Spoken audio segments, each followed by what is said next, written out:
Good afternoon, everyone. So let's finish this last part.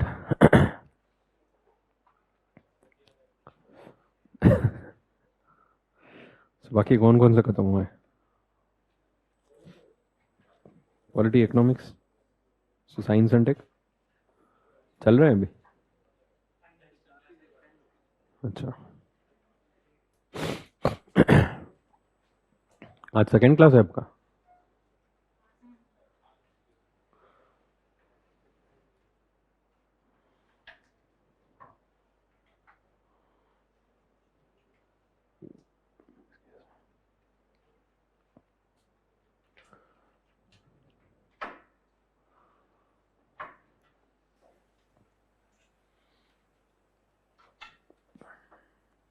ठीक है. So so last class we had covered till here. Cloud forest assets and NBS. NBS is a kind of concept, है ना? There is no standard framework or rules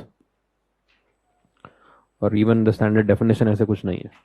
ठीक है. सो उसके ऊपर तो बहुत स्पेसिफिक क्वेश्चंस नहीं आने वाले हैं, but you should know the meaning of this term and so what exactly is the idea.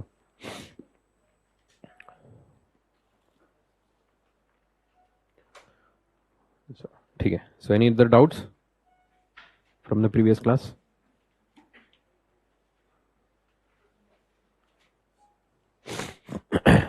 All clear?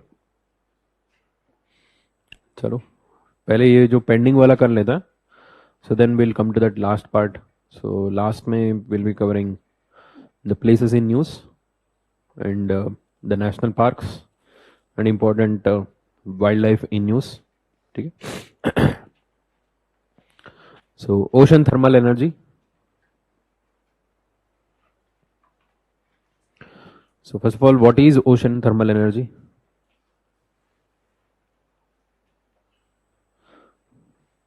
So is it a renewable source of energy? So what is a renewable energy?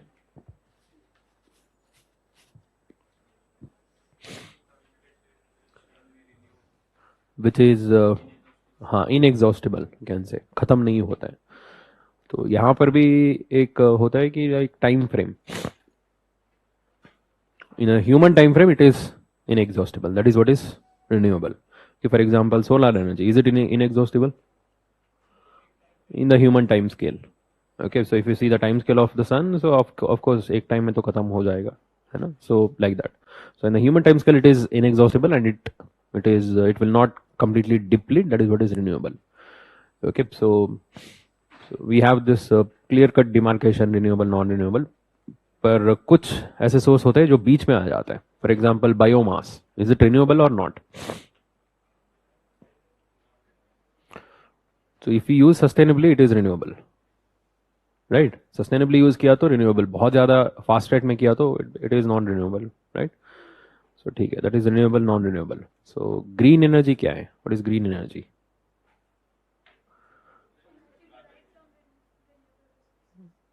हाँ, not necessarily.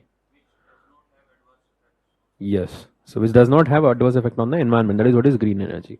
So for example, nuclear energy. So is it green?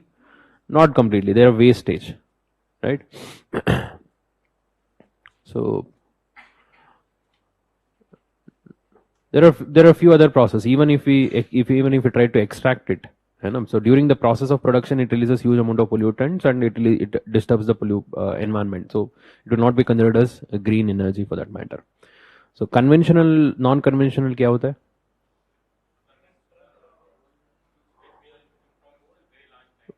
Whose method of extraction of energy is well established is conventional. For example, hydropower. Hydropower is conventional, right? Non-conventional, whose method of extraction is not well established. Solar energy, you know. So like that. So give me an example of conventional and renewable. Hydropower, conventional and renewable. Conventional, non-renewable. Coal. coal, petrol, all of these conventional, non-renewable. So non-conventional renewable.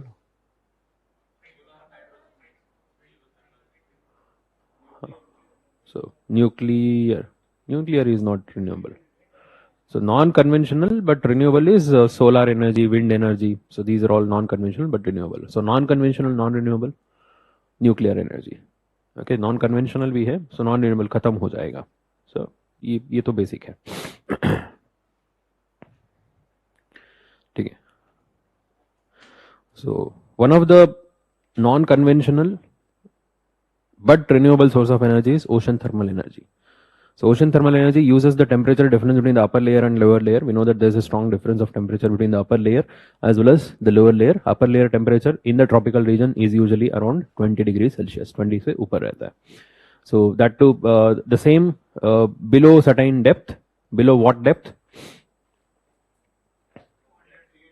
200 से शुरू होता है, it ends at 1000. 1000 के बाद में uniformly cold temperature. Okay, beyond 1000 meters, we have uniform cold temperature of how much? 4 degrees Celsius, approximately 4 degrees Celsius. Why only 4 degrees Celsius? So that is the temperature at which the seawater attains maximum density. है ना? So that is the temperature at which the seawater attains maximum density. उससे temperature कम हो गया तो lighter हो जाएगा तो अपने आप ऊपर आ जाएगा. Okay, that is why the ice is lighter. है ना? Ice floats. So this temperature difference enables us to extract energy from this using this temperature difference, and that form of energy is called as ocean thermal energy conversion. Okay, so ocean thermal energy conversion OTEC बोलते हैं. So so basically the hot water which is there in the upper layer is extracted, and that is used by evaporator to completely produce the water vapor, and using the water vapor we can run the turbine. Okay, and generate electricity, and the same water vapor from this is removed and it is made to pass through condenser. Condenser uses the cold water from the bottom layer to cool down this. ठीक है. So फिर इस steam को हम condense करेंगे, दोबारा या recycle कर सकते हैं या दोबारा इससे fresh water भी produce कर सकते हैं. This is the overall prototype. ठीक है. So this is open loop system. Closed loop system भी है. So closed loop system में क्या करते हैं? We'll just use the water to evaporate a liquid. यहां पर कोई लिक्विड यूज करते हैं जो बहुत इजीली एवोपरेट हो जाए, नॉर्मल गर्म पानी से भी एवोपरेट हो जाए. सो उसको यूज करते हैं. Then that liquid gets evaporated, becomes the vapor form, and now that is used to run the turbine, and it is brought back, cool down. तो कूल करने में वही लो टेम्परेचर, लो बॉटम वाला वाटर यूज करते हैं, है ना. So will use that water so to cool down that liquid and then again send it back to evaporator. So continuously recycle करते हैं. So that is what is the closed system, right? So exact terminologies तक जाने का जरूरी नहीं है. Overall, you should know that the temperature difference between the upper layer and the lower layer is utilized to produce electricity. So during the process of production of electricity, you can also produce the fresh water. How? Because water, when it gets evaporated, it leaves the salts behind, right? So when you condense the same water vapor, you are getting the fresh water, right? So it is electricity production come the fresh water generator.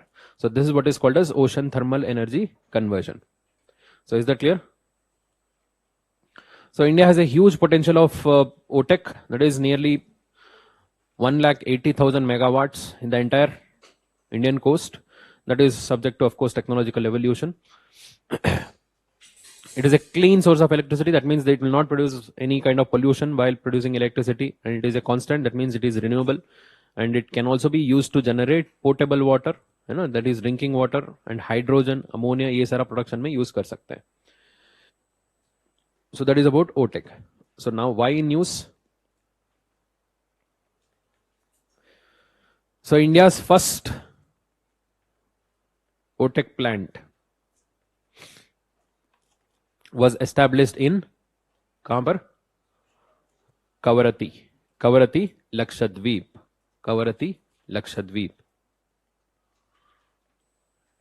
So अगर question आएगा तो directly आ सकते हैं. अब और about the OTEC, क्या ऐसा direct questions भी आने लगा है? सो कहां पर एस्टैब्लिश हुआ है रिसेंटली ऐसे कुछ, and the technology which they used are is called as LTTD, low temperature thermal desalination based desalination plant.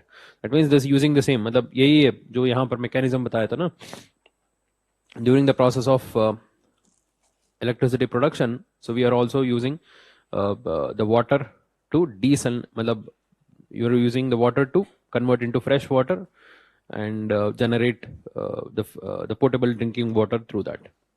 So, क्योंकि लक्षद्वीप तो आइलैंड्स है तो ऑफ कोर्स वहां पर there is scarcity of fresh water, right. So बड़ा island तो नहीं है, बहुत छोटा छोटा सा आइलैंड है. What kind of islands are Lakshadweep? They are corals, yes, coral. Which kind of corals? Atolls, hard coral, of course. Okay, atolls, that is circular corals. Okay, so they have established a 65 kilowatt plant over there on a pilot basis. Actually, we have to see how successful it is going to be. So based on that, we are going to replicate everywhere else. So what is the organization which has established this? NIOT. So National Institute of Ocean Technology. Where is it? ये तो नहीं दिया है. So Chennai में. Okay, it's in Chennai.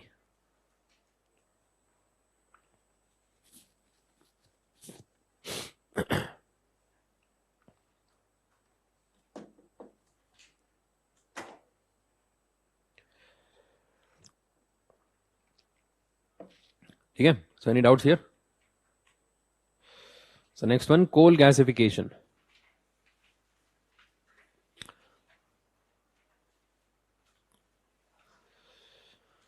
Related to the earlier, there was also another topic, Sindhuja 1. Sindhuja, बस नाम याद रखना है. So this is ocean wave energy converter developed by IIT Madras.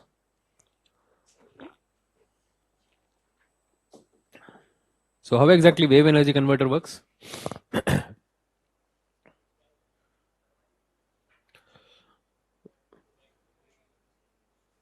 So this is how the waves move up and down. So in this, we have to install some freely movable structure. Okay, यहाँ से ऐसे कोई एक fixed platform होगा या कुछ होगा. So यहाँ से हम ऐसे कर देंगे. This extension should be able to move freely as the waves move up and down. As this moves up and down, so we are generating the motion, and that linear motion can be converted into circular motion to run the turbine, right? So that is how prototype है. तो अभी develop हुआ है, उसका नाम है Sindhuja. So this is also prototype. It is developed by IIT Madras. Okay, so they are planning to implement this. So let's see. Coal gasification.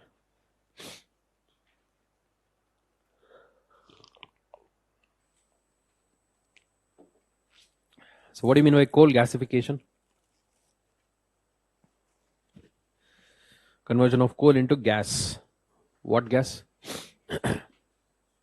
Syngas. Okay, to convert coal into syngas, synthetic gas or synthesis gas. So the problem with coal is that it is highly polluting. So particularly when you burn coal in open air, it releases huge quantity of sulfur dioxide. है ना? Because coal contains this huge quantity of sulfur. That too, Indian coal contains good amount of sulfur. So when you burn it in open air, so it produces huge quantity of sulfur, and it also produces nitrogen compounds also, right? So that is why बहुत सारे international efforts में भी so coal का ही बात होते हैं. So they want to phase down the overall proportion of coal which is being used. So this is one of the method through which we can reduce the we can reduce the pollution from the coal. Okay, that is coal gasification. So when we burn coal under controlled condition, so we can convert coal into this syngas. What is this syngas? So this is carbon monoxide plus hydrogen and little amount of carbon dioxide too.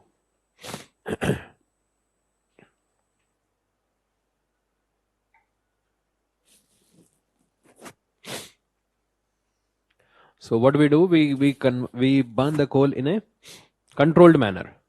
Okay, so in a controlled manner, not in openly. So there we can produce syngas, and syngas is, it's very easily combustible. You know, we can use it to produce energy. That is what is syngas.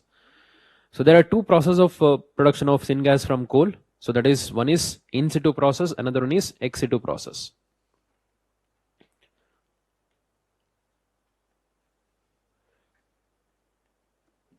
इन सिटू क्या होता है? At its own location, right? So जहां पर है वहीं पे, that is what is in situ. So जहां पर कोल लोकेटेड है वहीं पे हम सप्लाई करेंगे. सो oxygen is injected into the seam along with water and ignited at high temperature at its own location, जहां पर coal located है, जो सबसे नीचे रहता है ना, coal seams बोलते हैं. So there we will convert it. That is what is in situ process. Ex situ we will extract the coal and then we will separately do it in a separate plant होता है. So that is what is ex situ process. So in the table in the right side corner में एक दिया है, you can see the types of gasifiers. So बहुत detail में जाने का जरूरी नहीं है. So you just have to know that these are the different types of coal gasifiers. So one is fixed bed gasifier, fluidized bed gasifier, and entrained flow gasifiers. Okay, so this is based on the way coal is used here. Okay, coal bed को कैसे use करते हैं उस methodology के ऊपर है. So fixed bed gasifier is also called as moving bed gasifier. Okay, so they are also called, मतलब fixed bed को मूविंग बेड भी बोलते हैं. सो वहां पर है ना, सो कोल को प्री ट्रीटमेंट करके then at a high at a particular temperature they burn it. So that is what is fixed bed. So fluidized bed gasifiers mein, so the coal is used in the form of a fluid mixture to produce synthetic gas. Entrained flow gasifier, so where coal and air is injected simultaneously to produce synthetic gas. बहुत detail में जरूर नहीं है, just have to know these names. Okay, fixed bed, fluidized bed, and entrained flow gasifiers.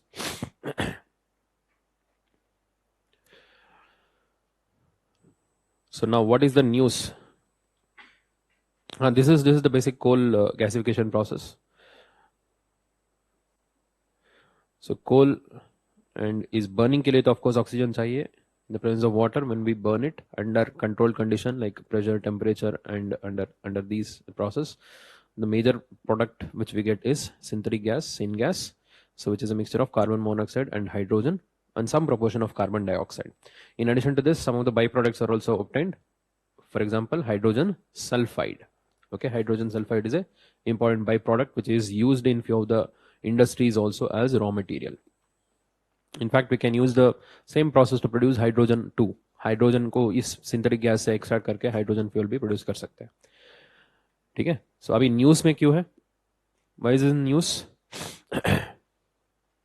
So because government recently has announced some concession for whoever is establishing this syngas plants, syngas production plants या coal gasification plants के लिए जो भी use कर रहे हैं, तो जो भी ऑलरेडी एग्जिस्टिंग माइंस हो गया, या if they are extracting the coal and selling it to the people who are producing synthetic gas, so उनके लिए 50% एक्स्ट्रा रेवेन्यू, मतलब जो रेवेन्यू गवर्नमेंट के साथ में शेयर करने होता है ना, so in that 50% will be so given back as a concession.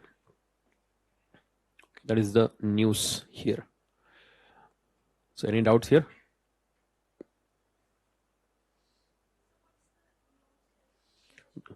Concession is given to those who are involved in coal gasification process. So for example, the miners who are extracting the revenue, हाँ, so whoever is extracting the coal, so उनके लिए जो rights होता है ना, extraction rights होता है, the miners, they have to give a fixed proportion of revenue to the government. The revenue derived from the coal. So there are two models, right? Revenue sharing, profit sharing. So usually revenue sharing ही होता है. So profit sharing में disadvantage है कि लोग बोलते हैं profit ही नहीं आए, so sharing ही नहीं होगा. So revenue sharing में होता है, so you have to give a fixed proportion of it. So whoever is using this coal for gasification purpose, उनके लिए जितना गवर्नमेंट को देना है उसमें 50% वापस दे देंगे. Syngas is like a normal gas which we can use it to as a fuel. जैसे natural gas होता है ना, ऐसा ही है ये भी, right?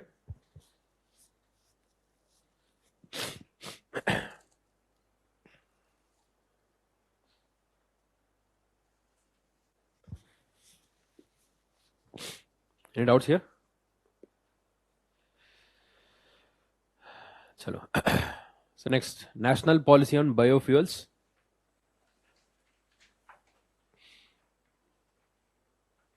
So this is important. So I'll give you some background here.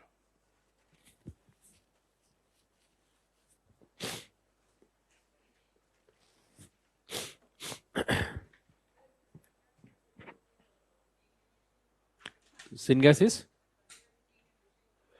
not completely. Yes, it releases carbon dioxide also. Yes. But it is at least better than coal. Okay, it is at least better than coal. Coal direct burning से तो better है.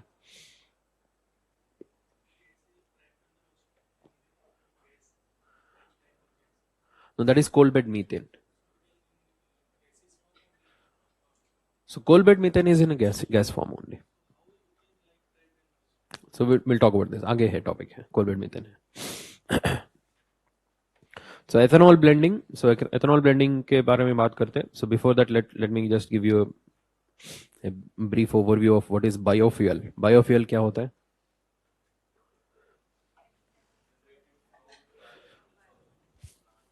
Yes, it's a fuel produced from biomass. Okay, so biomass से जो produce होता है, that is what is biofuel. So is it necessary it has to be plant? No, it is not necessary it has to be plant. It can be any type of organic content. Okay, any type of organic content, but majorly produced from the plant sources only. ठीक है. And biofuels का major utilization होता है transportation sector. Fine. So and biofuels are renewable, है ना? So because biomass तो है ही. So if we use it at a rate which can be renewed, this is definitely renewable, and this is cleaner because it releases very less amount of pollutants. Okay, so that is cleaner, and as well as it is cheaper. If we can produce at larger scale, in fact this is cheaper than petrol, right? So for example, ethanol is cheaper than petrol, but why don't we use ethanol only? Ethanol को क्यों directly use नहीं करते फिर अगर इतना? Yes, जो engine का ignition है ना, तो वो शुरू नहीं होता है, तो we cannot use 100%. So cold start बोलते हैं ना. That's why. So there are 4 generations of biofuels. First generation 1G, 2G, 3G, 4G. So first generation में क्या है? So these are the biofuels produced directly from the food sources. Second generation, these are the biofuels which are produced from non-food but plant sources. Okay, plant source ही है but non-food. For example, wood, straw, grass or waste. Okay, these are all from plant sources but non-food. Third, from algae, naturally growing algae. Fourth, genetically modified, GM. So the organisms which are specially modified to produce higher amount of the organic content, organic matter required for biofuel. Biofuel के लिए जितना चाहिए उसी के लिए design करके करना है. So these are all just ideas. So first generation, second generation, third and fourth. First generation is very easy to produce, but what are the limitations of first generation? It will impact the food security, particularly in a developing and less developed countries, right? So that is what is about biofuels. Examples of biofuels: ethanol, biodiesel, वही जत्रोपा से biodiesel. Then methanol is also, and butanol. Okay, butanol भी आता है. So all of these are biofuels. ठीक है. इनमें से important है ethanol.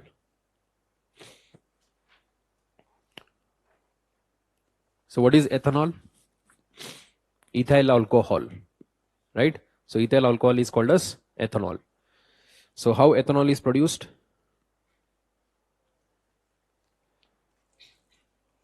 Sugar fermentation, through fermentation of sugar. Okay, and sugar, it doesn't mean only from sugar cane. Sugar cane is one of the sources of ethanol. Sugar cane के अलावा, so wherever there is a source of sugar, है ना? Sugar beet सुना है? So it's byproduct of sugar cane. Sugar cane से ही निकालते हैं sugar beet, or even maize, sorghum, है ना? And wheat, potato, all of these can be used to produce ethanol. ठीक है? So So in India, we have this ethanol blending program. So what is this ethanol blending? Ethanol blending का मतलब क्या है? Yes. So as I told you, we cannot use 100% ethanol. We have to mix it with petrol. So because 100% ethanol, we don't have that. मतलब इतना भी technologically feasible नहीं है. So it is not feasible. So that is what is ethanol blending. So what are the advantages of ethanol blending? Ethanol blending से क्या advantages है? ठीक है, और less polluting, good. Then import bill हमारा कम हो जाते, और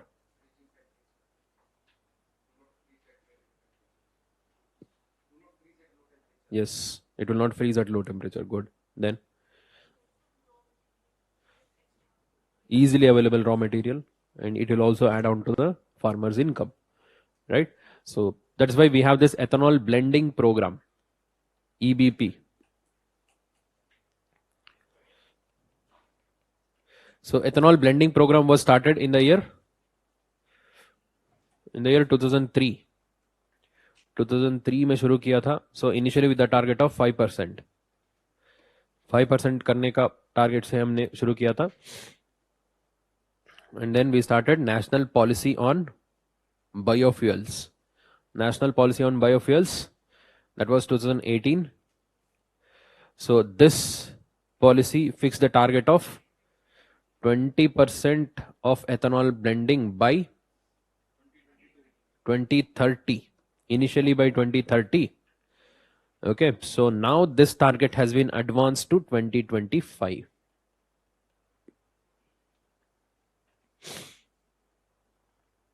Okay, initially it had set the target 20% blending होना चाहिए by 2030, and that has been advanced to 2025. मतलब 2025 तक ही करना है. मतलब जब पहले when the national policy came, at that time the overall target was 2030. So gradually we have advanced it to 2025.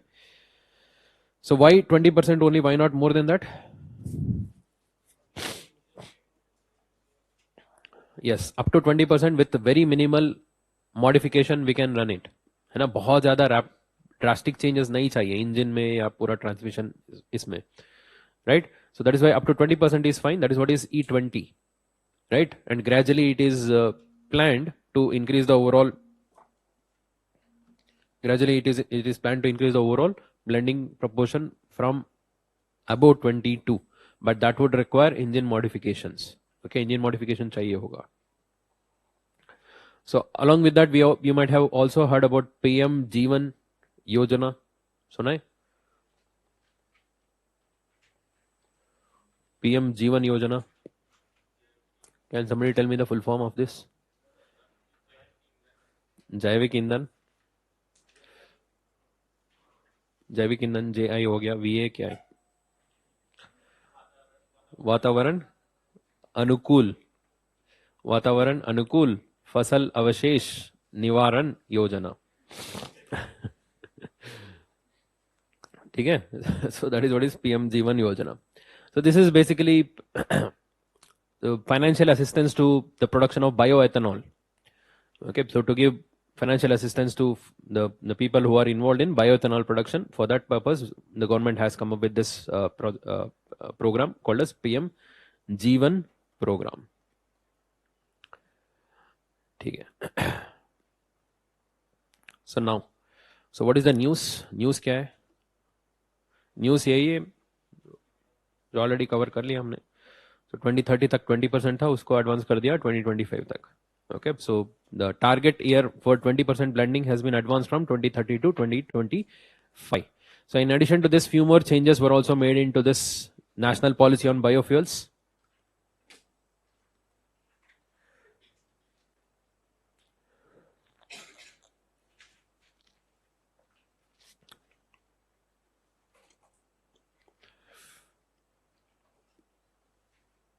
ठीक है.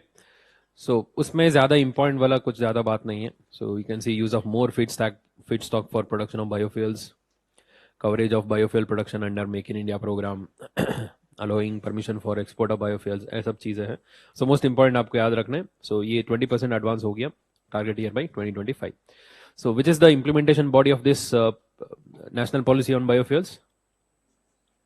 National Biofuel Coordination Committee. Okay, National Biofuel Coordination Committee. Who heads this committee? Minister of Petroleum and Natural Gas. It can be easily confused. Okay, MOEFCC के अंदर आ सकता है. So it is the Minister of Petroleum and Natural Gas.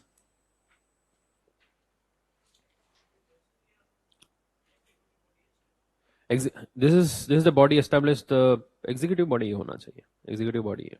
कोई statute नहीं है इसमें.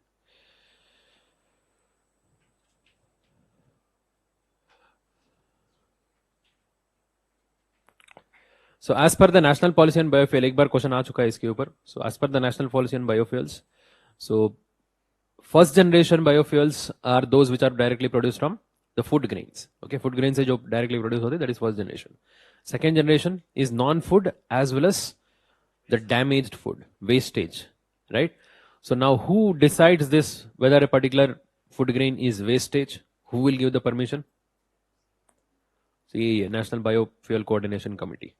Okay, this is the body which will give the permission regarding the usage of raw material in case of surplus or in case of damage. जो भी use करना है यही body permission देते हैं. वही है, तब का ही एस्टेब्लिश हुआ है. ऐसा रिसेंट कुछ चेंजेस हुआ है तो इसलिए न्यूज में है बस.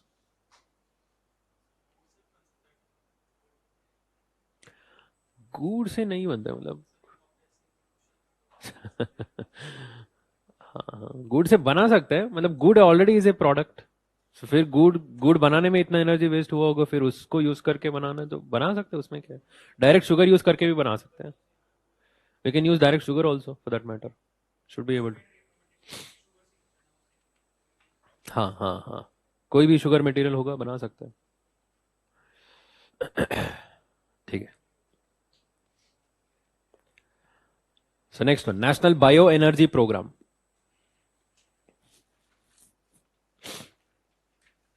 What is bioenergy? Energy produced from biomass.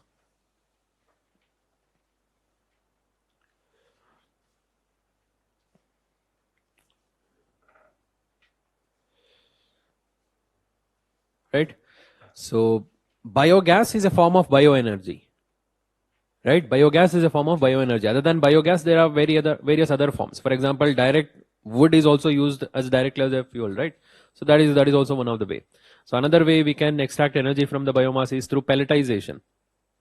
Okay, pelletization, pellets बना के उसको directly burn कर सकते हैं, है ना. So for example, ये जो stubble burning में होता है, the leftover stubble can be processed and is converted into small pellets, and that can be burnt, right? So thermal power plants में भी use करते हैं उसको, right? So like that, there are different ways in which we can extract energy from this biomass. So all that forms of energy is what is called as the bioenergy, right? So so what is the news? News A की like National Bioenergy Program has been recently notified. So मतलब पहले announce हुआ था, so notify अभी किया है. So that was notified in November 2022.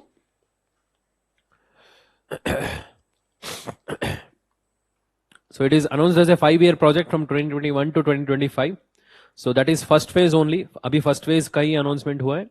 Okay, that is from 2021 to 2025. So it has 3 components. The first component is waste to energy. Second one is biomass program. Third one is biogas program.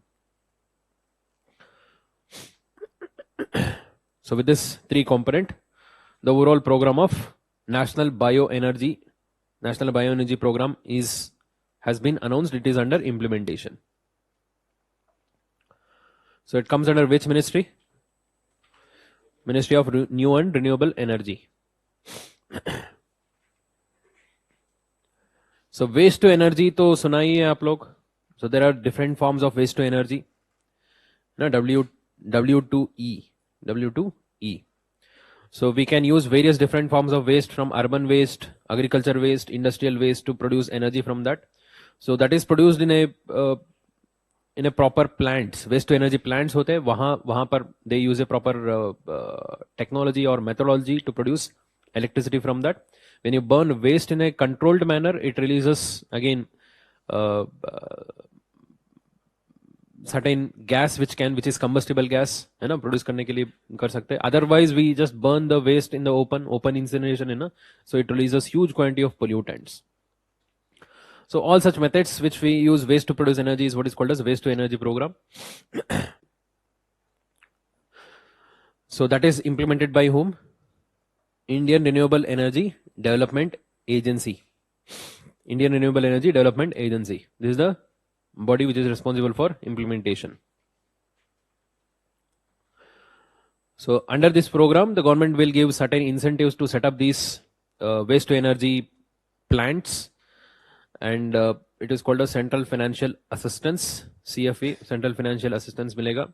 So to set up any kind of plants where we use the waste to produce energy, okay, syngas plants bhi ho sakte hai, so or other biogas, bio CNG plants, you know, so various different plants can be established under this. Second part is biomass program. Biomass program is basically तो वही जो मैंने बताया था ना, so pelletization, briquettes and pellets manufacturing plants, that is what is biomass plants, and this is also implemented by IREDA, Indian Renewable Energy Development Agency. यहाँ पर भी assistance मिलता है, and that is a very good solution for stubble burning. So where we can use all this agriculture waste to make it and pellets and briquettes which can be used to burn it, है ना. So burn करने में उसका normal wood और इससे pellet से क्या difference होगा? एनर्जी अवेलेबिलिटी ज्यादा रहती है, डेंस रहता है ना, सो एनर्जी अवेलेबिलिटी ज्यादा रहता है इसमें. बायोगैस प्रोग्राम तो पता है. So the biogas production plants we have been using it for a long time. So basically, so all this cow dung and other compostable material so can be put under this biogas production plant, so in the absence of oxygen, anaerobic condition में जब decomposition होते हैं, so there it produces biogas. Okay, so biogas में कौन सा gas होता है? Methane. Okay, but overall energy density उसमें कम रहता है because of the pollution, मतलब impurities which are present in that. So that is why usually biogas को हम cooking में ही use करते हैं, cooking and agriculture जो energy production में use करते हैं. So if we can reduce the other gases and increase the overall proportion of methane and compress it, that becomes compressed biogas, CBG हो जाता है. So that can be used in automobile. Okay, CBG can be used in automobile. Okay, उसमें आपको you have to reduce the overall other gases also, increase the proportion of methane, and you have to compress it, and that can be used in automobile. That is what is CBG. So this third part is being implemented by Program Implementing Agency, PIA, क्योंकि so this was already under implementation in various different states. So those agencies are going to continue.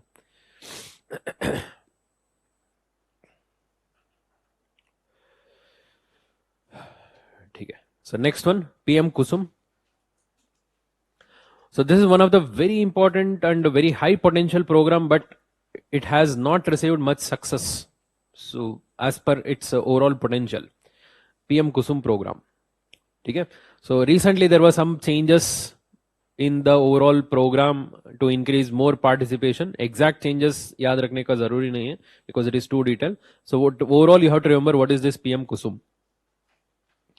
So the program PM Kusum was launched in 2019 under the Ministry of New and Renewable Energy. So it has twin objective. One is energy security. Second, increase farmers' income.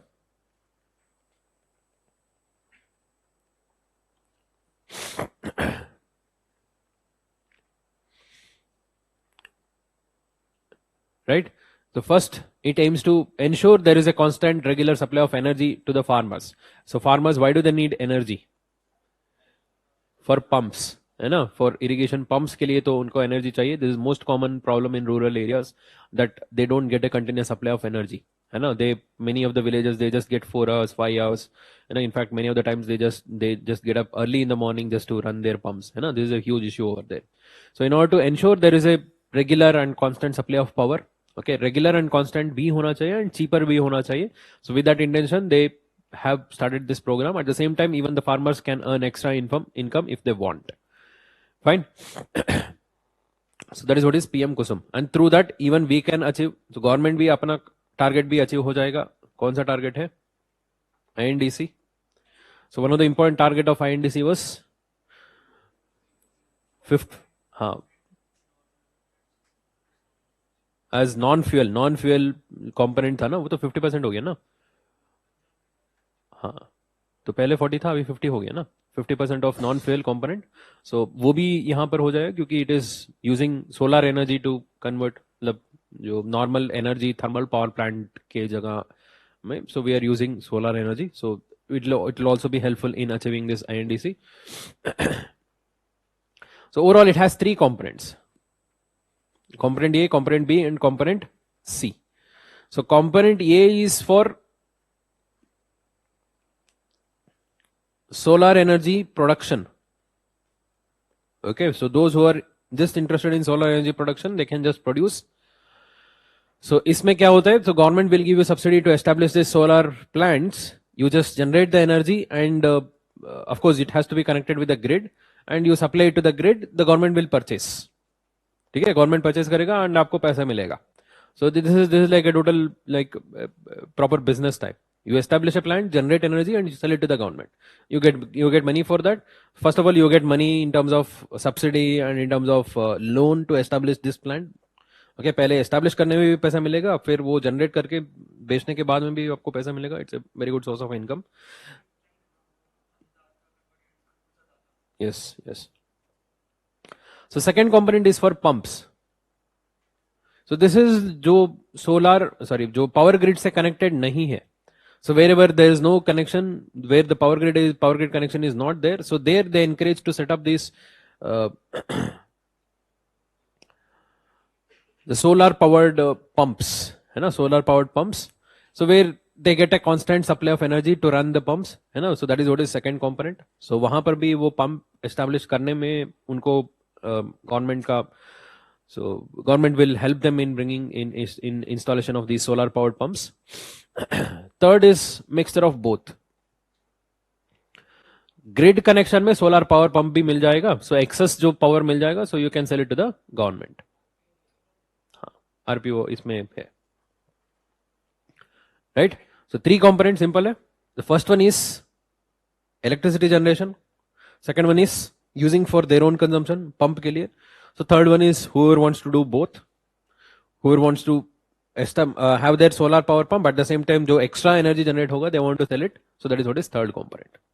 So initially it was just used for pump. So gradually it was changed to all type of agriculture feeders. Okay. मतलब कोई भी agriculture on the farm electricity consumption के लिए जो भी चाहिए वहां पर सारा सप्लाई होगा.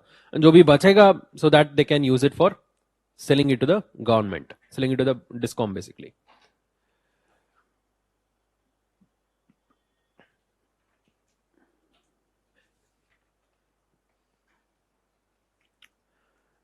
Fine.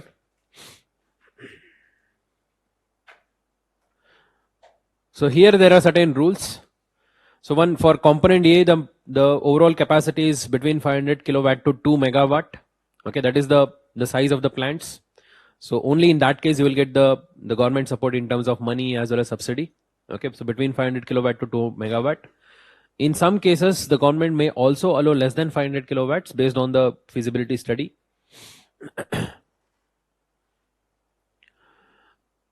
And second, ये जो pumps होता है ना, solar powered pumps, and the components which are used over there, only those indigenously manufactured solar panels and the component should be used in that. So then only you will get the subsidy. ठीक है. So like this, some of the rules are there.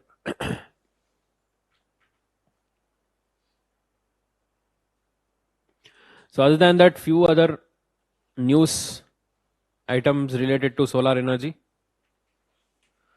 One is scheme for development of solar parks and ultra mega solar power project. So ये तो पुराना project है, बहुत पहले शुरू हुआ था. कब शुरू हुआ था? 2014 में शुरू हुआ था. So it was a project, initially they wanted to establish around 25 solar parks. Okay, so and over a period of time, in fact, they have established nearly 57 solar parks till now, and they had a target of achieving, I think, 20 gigawatt. हाँ, 20 gigawatt का target था. अभी तो it has come up to 40 gigawatt. But the problem is, so not everything is operational. Commission नहीं हुआ है, पूरा full capacity में कमीशन नहीं हुआ है. एस्टैब्लिश तो हो गया है, बट फुल कैपेसिटी में कमीशन नहीं हुआ है. ठीक है, so that is in news. Second one is organic solar cell. क्या होता है organic solar cell?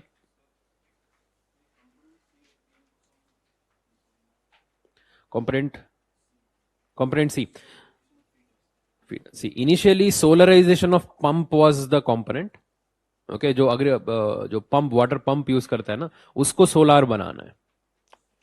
Okay, gradually that was changed to solarization of every agriculture feeder. मतलब every agriculture component में जहां पर भी इलेक्ट्रिसिटी यूज होता है सबको सोलराइज करना है. Okay, so even the harvesters or any other machinery which they use it on the farm, so everything can be solarized using this component. Initially it was only for water pump.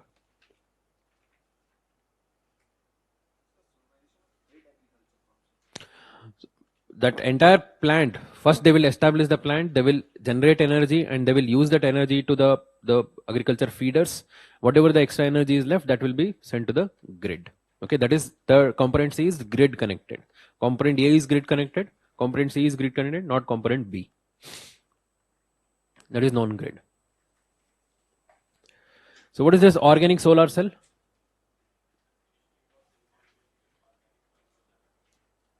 Yes, using a organic polymer material in the solar photovoltaic में organic polymer material use करना है. That is what is organic solar cells. India's largest floating solar power project, where is it? Ramagundam, NTPC, Telangana. So पुराना news है. हाँ? नहीं, वो ज़्यादा detail में नहीं दिया है.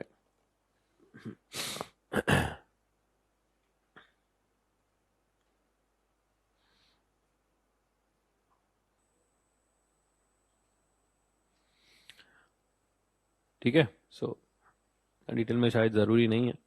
So let's see. ये तो largest floating solar power project तो पुराना न्यूज़ है, लास्ट ईयर भी हमने पढ़ा था इसके बारे में. एक और कैंपेन शुरू किया इन लोगों ने. क्या कैंपेन है? घर के ऊपर सोलर इज सुपर.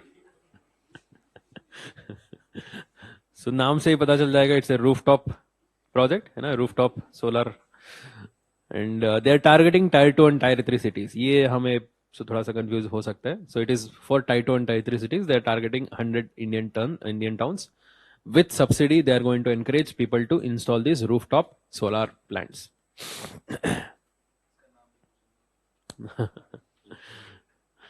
ठीक है.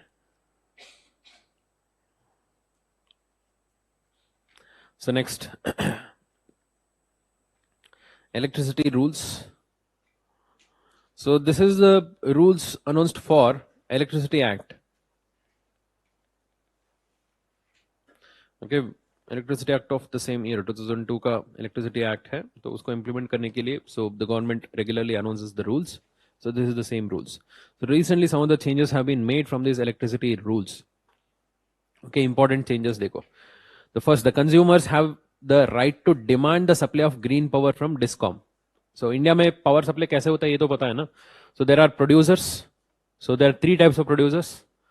So one is central government, state government, and then private. So whoever is producing large scale producers, they will send the power to the power grid. है ना, power grid से discom acquire करता है ना, discom will purchase. So discoms are the bodies which are established at the state level. है ना, state level में जो भी discoms होता है, so the power distribution companies. So these companies are like intermediaries. They will purchase the power and they will supply it to the consumers. So both commercial as well as the domestic, है ना, household, दोनों के लिए. So that is how it goes. So there we have certain rules. Any kind of consumers, they have the right to ask for the green power. Okay, green power is renewable power, solar power, wind power ho gaya. So they have the right to ask for green power from the discoms. So that is new change, one of the important change which has been recently brought. Other than that, the consumers can purchase the green power directly on voluntary basis. Okay, they can also purchase directly on voluntary basis through open access. Okay, so that is called as green open access. So earlier the limit for green open access was 1 megawatt. Now that has been reduced to 100 kilowatt. Okay, this is basically for small consumers as well as small producers. That will be helpful for both of them.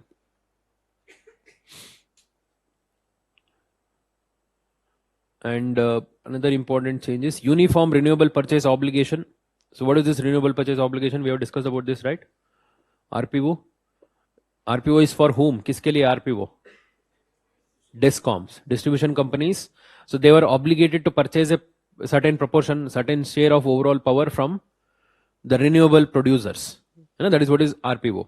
So and that obligation has been made uniform in this entire particular region. Okay, particular area of distribution. And another important change is green certificate for consumers. That means whoever is consuming green power. Okay, so the first point जो मैंने बताया था, consumer has the right to demand the green power from the discoms. So whoever is consuming this green power, they will be given the certificates, green certificate. But वो green certificate रखे क्या करने ये तो नहीं बताया.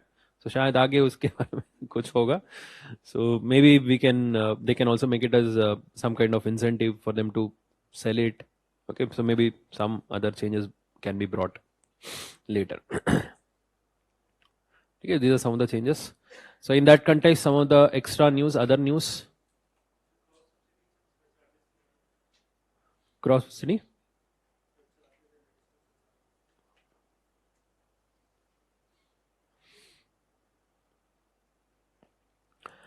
Yeah.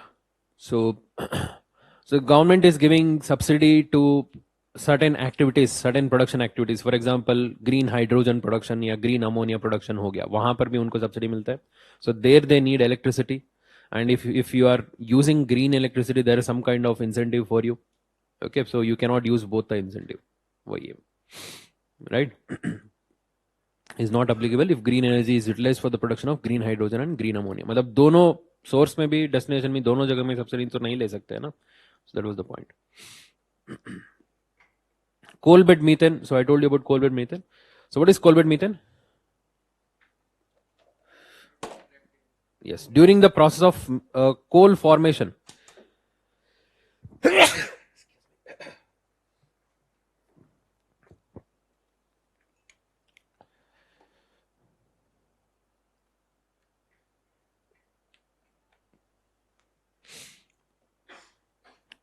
Coal formation के time में ना, so there was also certain processes which will generate methane, because it's all the same process of anaerobic condition, right?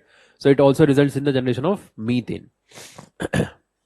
This methane gets trapped in the coal formations under certain conditions, particularly when the coal formations are submerged below the water. Okay, पानी के अंदर submerge है या कुछ और ऐसे hard layer के अंदर है. So if there is a hard strata below that and the gas cannot escape, in that case that methane gas get trapped under the coal formation itself.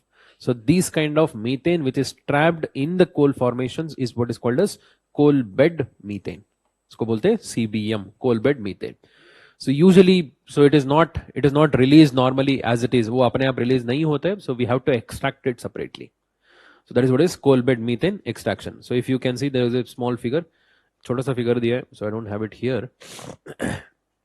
So there is a coal bed, है ना, नीचे सबसे नीचे coal bed है, वहां पर हम drill करके so पहले पानी pump करते हैं. So and then we will make the coal bed to release that methane, and we'll extract the methane separately through another pump, and the water is also extracted. So that is a coal bed methane extraction process. So methane तो पता है, it is natural gas. Normal natural gas होता है ना, that is methane only. So if we can extract this methane from the coal beds, so we can use it as a normal natural gas itself, right?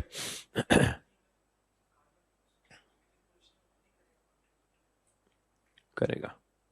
But natural gas is a better form of fuel than at least various other fuels. कोल से तो better है. So petrol diesel से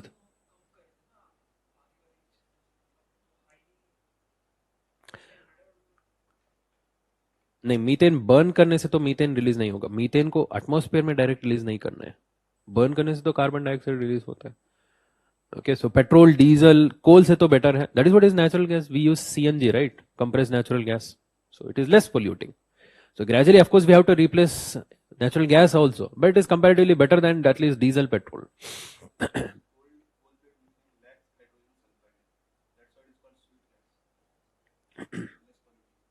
Yes.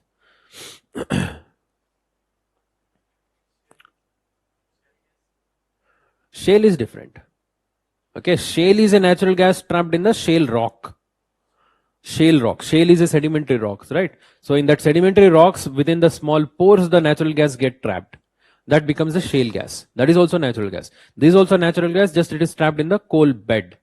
Okay, that becomes the coal bed methane. Okay, once we extract, we can use it as a normal natural gas, normal methane जैसे ही use कर सकते हैं. ठीक है. Geothermal energy. So first of all, what is geothermal energy?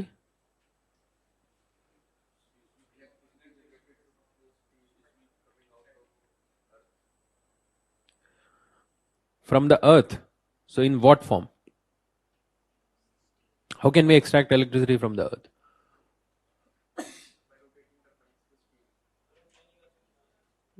गर्म पानी निकल के आता है ना, through what do we call these sources as hot water? Geysers, hot springs or thermal springs, and fumaroles. Okay, so hot springs, geysers, and fumaroles. There are three different outcomes. Okay, output through which the heat from the Earth's interior comes out, other than magma, of course. So India में क्या मिलता है इन तीनों में? Do we have geyser and fumarole? Fumarole भी नहीं है. Geysers and fumarole भी नहीं होते. सो तीनों में क्या डिफरेंस है? Geysers, hot springs and fumaroles. Yes.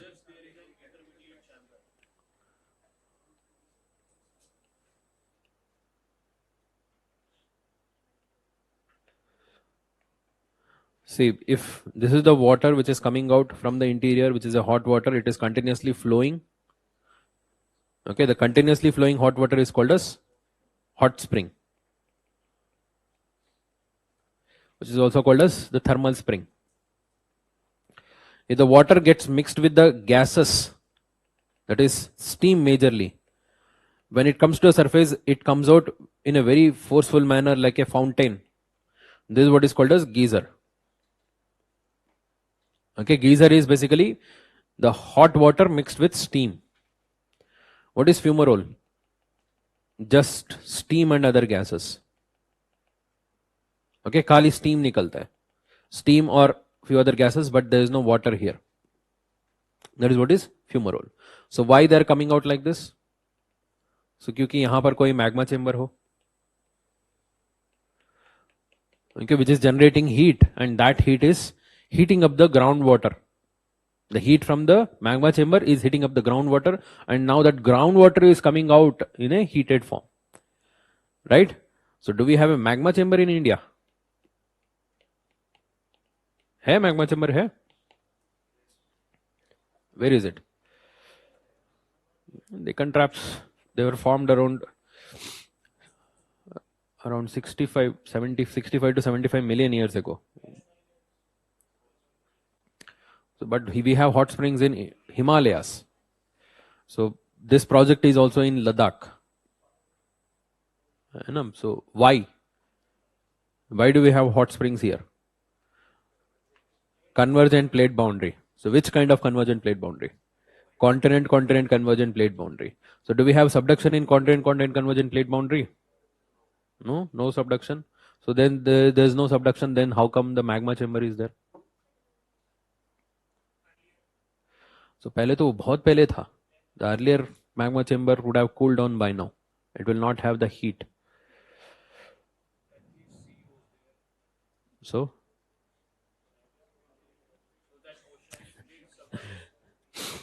it is not due to the magma chamber. It is due to the geothermal belts. Geothermal belts are there below the Himalayas. Geothermal belts are generated due to the compression of rocks. The intense compression of rocks, the continent compression generates this heat along the compression. So it is not necessary that we always have a magma chamber here. So that is why we have just hot springs. We don't have geysers, we don't have fumaroles. They are generated below the magma chambers, मतलब above the magma chamber. Magma chamber के अंदर इतना ज़्यादा heat होगा, then that produces the gases and steam. So we don't have that much heat here. There is some amount of heat that is due to the geothermal belts. Geothermal belts are generated due to the intense compression between the continent margin. Geothermal belts are the heat belts within the rocks. There is no necessity of magma over there. Okay, we don't need magma over there. Just the rocks are continuously getting heated up due to the compression. Okay, compression मतलब जो intense compression चल रहा है ना, as the Indian plate is colliding with the Eurasian plate, that compression generates heat. So that results in geothermal belts. ठीक है? So we don't have magma chamber here. So we have huge quantity of these such kind of geothermal belts which are responsible for a large number of hot springs. We have nearly around 300 hot springs in India. So we can produce electricity from that. How? Yes, we get hot water. You know, उससे तो hot water निकल के आता है. So we can take the hot water, we can extract the hot water. So and use it to produce steam. And steam से तो turbine run होगा. So electricity आएगा. Fumarole.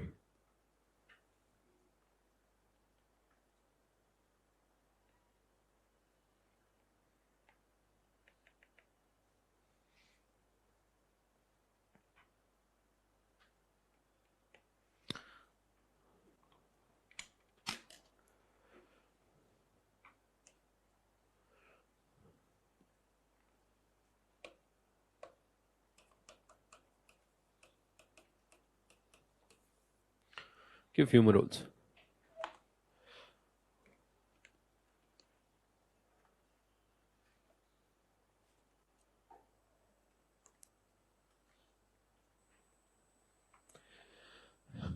ठीक है. So what is the place where we have established India's first geothermal plant? Puga in Ladakh. Along with that last line, there are also a few other important sites. These are also important. Okay, so you can get a direct question from here. They may give you 2-3 options and they may ask you what is common about this. So what are they known for? Okay, first one, Chumatang in Ladakh. So Cambe in Gujarat, Tattapani in Chhattisgarh, and Khammam in Telangana, Ratnagiri in Maharashtra. These are all the geothermal sites. Other than this, any other geothermal springs, hot springs? Manikaran, Rajgir in Bihar, right? So these are, and even Manali also there are hot springs. So next, biomass co-firing. What do you mean by co-firing? Burning together, right?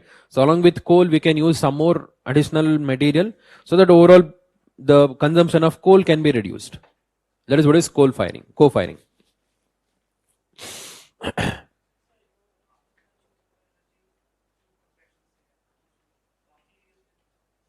Overall, the entire continental plate is moving, right? So there is compression. It is possible everywhere. Yes. Because there are in certain regions there are faults on the cracks on the upper layer of the plate. Okay, so there the energy gets generated continuously due to the friction. So that is why we have earthquakes also, right? So earthquakes are not limited to Himalayas alone. Okay. So we have a mission called a Samarth mission. So that was launched with the aim of increasing biomass usage in coal thermal power plants. Okay, coal based thermal power plants के अंदर कोल के साथ साथ में थोड़ा बहुत biomass भी use कर सकते हैं. सो वही जो हमने बात किया था ना, pellets, briquettes. So all these can be burnt along with the coal. So to produce the overall energy, so increase the proportion of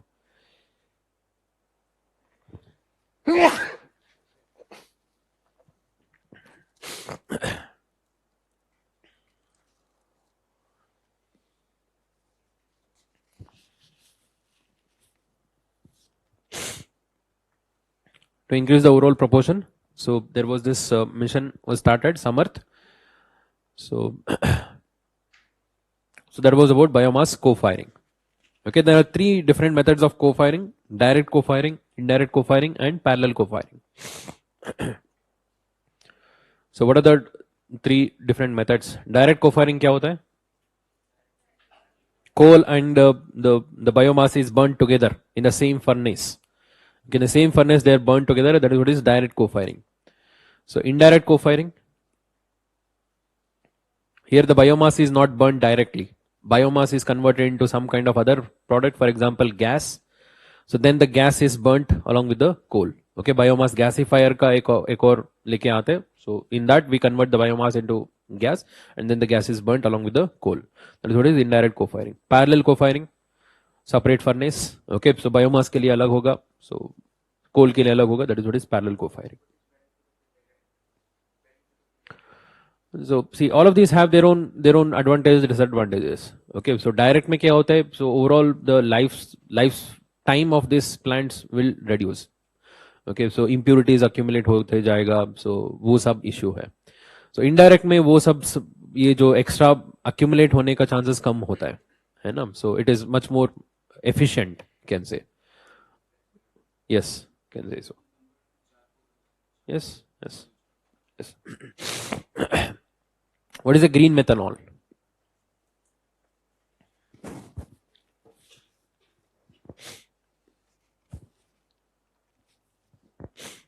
So basically the process of methanol production also requires energy, electricity भी वहां पर भी चाहिए. So if you use renewable source of energy, renewable source of electricity to produce methanol, that becomes green methanol. और कुछ नहीं है, ठीक है? It's a methanol produced from renewable sources of energy. Okay, methanol conversion may you need electricity, right? So that electricity, if you are using renewable energy, renewable electricity, so that becomes green methanol. So it's basically, it's overall the net emission during the process of production of methanol itself is zero. That is what is green methanol. CBG मैंने already बता दिया. So it is biogas which is compressed, which is processed first to remove the impurities and increase the proportion of methane, and then you compress so that we can utilize in automobiles. So for that, the government has launched a program called as Satat, Sustainable Alternative Towards Affordable Transportation Scheme. So this was launched in the year 2018. So through this program, the government wants to establish the CBG plants everywhere. And in fact, this is a very good alternative for the usage of this stubble, leftover stubble, right? So recently, Asia's largest CBG plant has been inaugurated in Punjab. That is Sangrur in Punjab.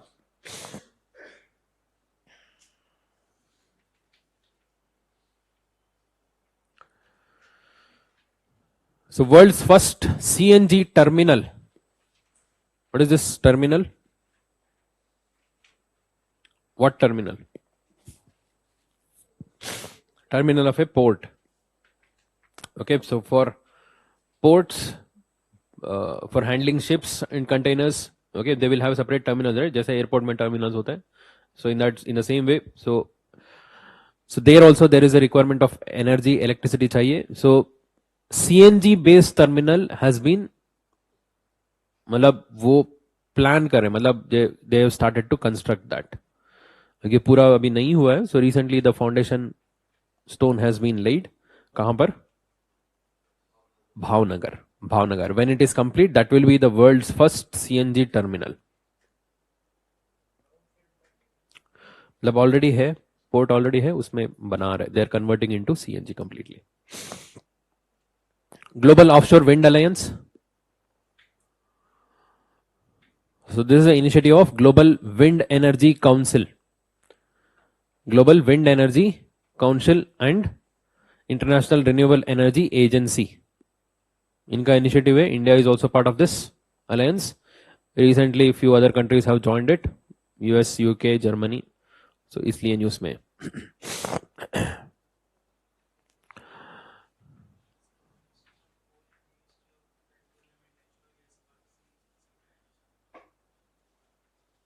They should work in synchronization, but ऐसा तो नहीं होता है. Usually they should work in synchronization, but India में तो नहीं होता है. ठीक है? Yes. So what is the difference between offshore wind and onshore wind? Yes. Offshore. Shore means land. Okay. Offshore means off the land. That is on the ocean. Okay. So that is not in the deep ocean. Of course, we cannot establish windmills in the deep ocean. It's mainly along the continental shelf. Shelf में होता है. Onshore means on the land. So what are the differences between onshore wind and offshore winds? Cost. Which one is higher? Offshore initial cost is higher. Okay, but overall production levels will be higher in offshore. Okay, why? Airflow is continuous, one. Okay, पहले तो ये continuous मिलता है. दूसरा, continuous क्यों है? Due to the friction, the wind speed decreases over the land. ठीक है. Second one, the air density is higher. Over the oceans, the moist air is higher, denser, and it has the higher capacity to run the turbines, rather than the wind which we find on the land. And usually that too, along the coastal region, we may find good amount of wind. Coastal region are the best. Okay, we have the advantage of both onshore and offshore. The wind is moist. Okay, and you can establish easily near to the land. Okay, on the land. But if you come into the interior, जो plateau region के ऊपर establish करते हैं ना, so as you go into the higher altitude, the wind speed might be there, but the wind is not very dense. It is thin. It doesn't have the much capacity to run the turbines. Right? So then, और क्या difference है? The cost of transmission. It is higher in offshore. Right? Because you have to establish underwater cables. You know, so that may also disturb the marine life over there. Right? So that is offshore and onshore. That is regarding offshore. So next, Energy Conservation Amendment Act. इसके बारे में briefly मैंने बताया था already, जो carbon market के context में, right? So we have this Energy Conservation Act of 2001 that has been recently amended to include some more provisions. So one of the important provision added by the government is now the central government has the power to establish carbon market, uniform carbon market throughout India.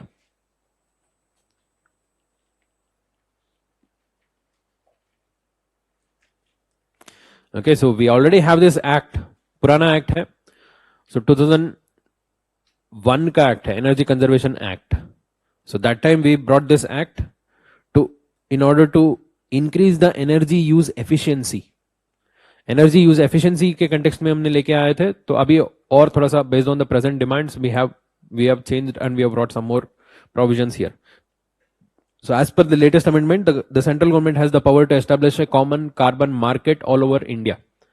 Okay, so clear details are not given, so overall powers to de diya hai. So gradually the central government can make rules how exactly the carbon market should be there. So what is the mechanism, whether it should be cap and trade or any other way in which it can prescribe the limits of emission. So that is all the power goes to the central government.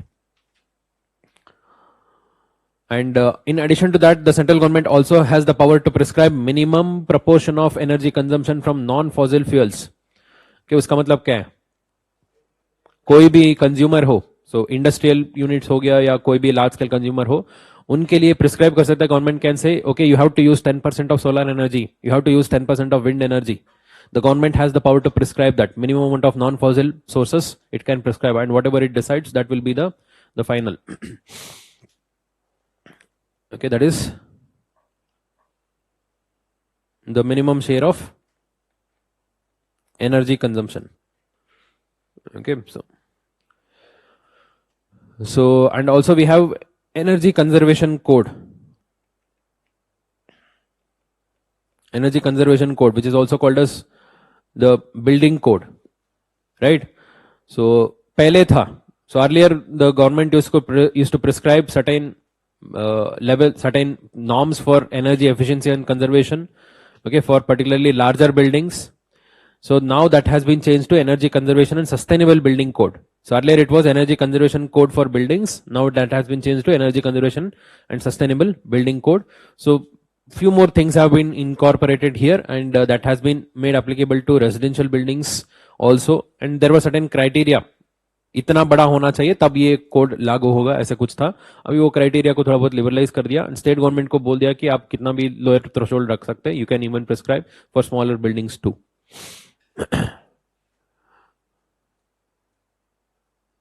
ठीक है. So these are some of the important changes made, and the state government can also establish energy conservation funds for the promotion of energy efficiency.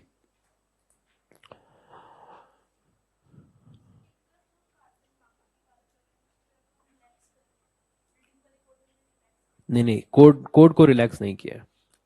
So earlier the code was applicable to larger buildings.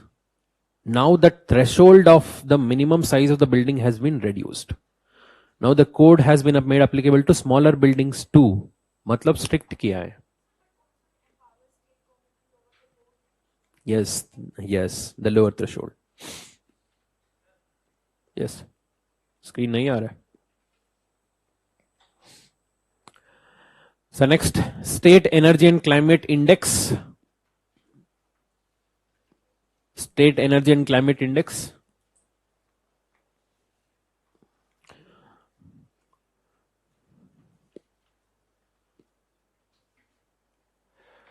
So first let's understand what is this index. This is an index in which the performance of all the different states and union territories is measured and given a ranking. Okay, so सारा states and union territory का performance measure करेंगे and they will give a ranking based on their overall performance. Performance in what? Performance in climate and energy sector. Okay, so in overall energy, how much they are moving towards renewable sources, how much energy efficiency they are trying to incorporate, and what are the different efforts they are taking to reduce the global reduce the overall emissions, greenhouse gas emissions. So ये सारा पूरा environment sector मतलब climate and energy sector में जितना performance कर रहे हैं तो उसको assess करके एक ranking देंगे. ठीक है. So that is what is this index is about, and this is by whom? NITI Aayog. Okay, NITI Aayog का ऐसे भी एक दो इंडेक्स है. So जहां पर it will rank the different states just to in order to encourage the states to perform better. So overall competitive federalism का जो idea है ना, so in order to encourage the states to do well, so as per their normal जो इनका जो category है, यही जो तीन कैटेगरी होता है, फ्रंट रनर्स, अचीवर्स, एस्पिरेंट्स, है ना, ऐसे तीन कैटेगरी बनाते हैं. जो अच्छे से चल रहे हैं उनका फ्रंट रनर हो गया, सो मिडिल लेवल में है अचीवर्स, एंड जो कम है उनका हो जाता है एस्पिरेंट्स.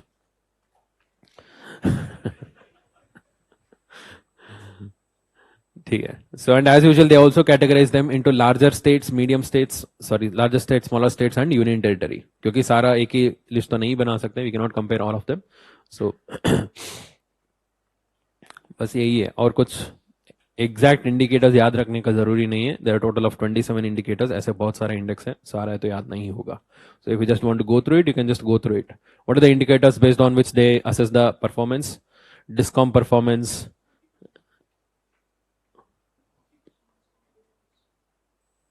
ठीक है. ठीक है, याद रख सकता है तो याद रख लो.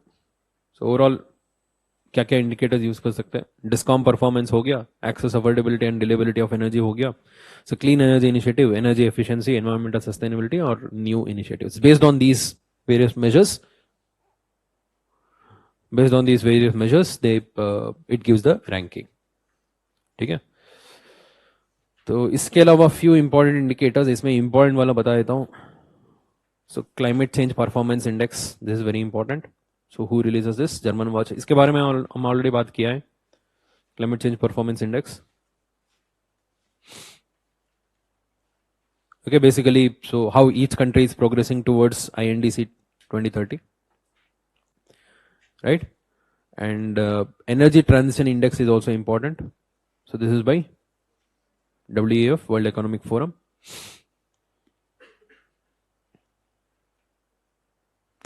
So climate change performance index, India is performing very well. And energy transition index, so not up to a good level because our major source of energy still is coal.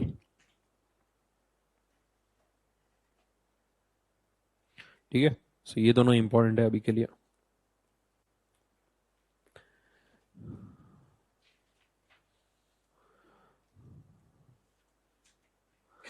ठीक है, अदर एनर्जी इनिशिएटिव्स में ज़्यादा कुछ नहीं, so just go through that. So come to this national mission on natural farming.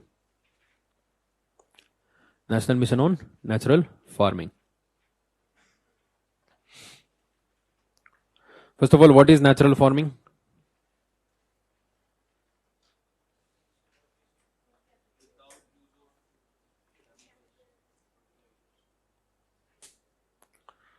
So basically, so there are three from. Did we discuss about this? Okay, so there are three basic methods which we discuss in environment. So one is organic farming.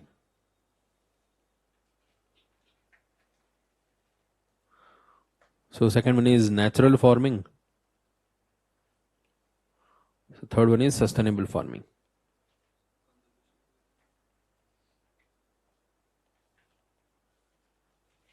Okay, basically there are three methods. Conservation agriculture is part of sustainable farming only. Okay, so organic farming, natural farming and sustainable farming. Organic farming, what do you mean by organic farming?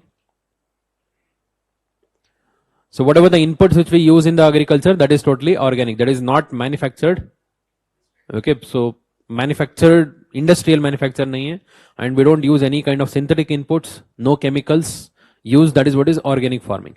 So any kind of inputs, whether it is seeds or raw material, fertilizers, pesticides, okay, so any kind of inputs which we use in the agriculture, that is not manufactured, neither it is chemical.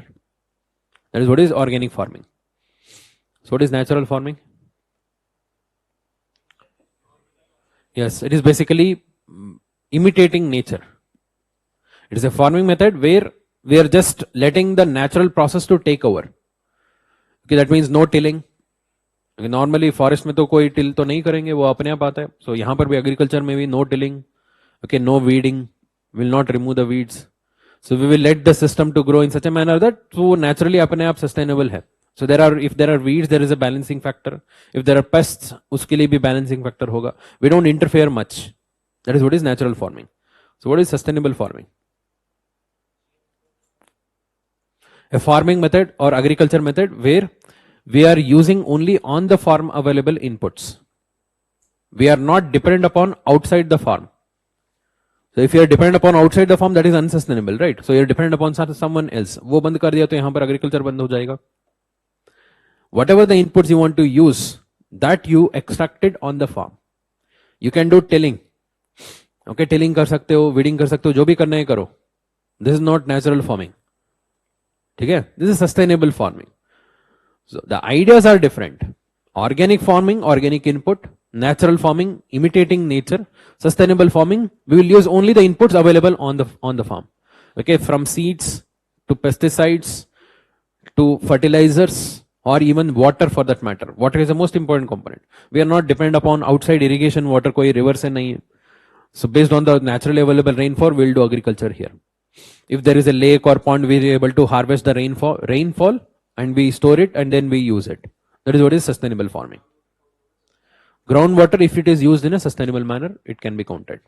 Suppose you install a borewell and you connect it with a rainwater recharge. Borewell को rainwater recharge भी कर सकते हो.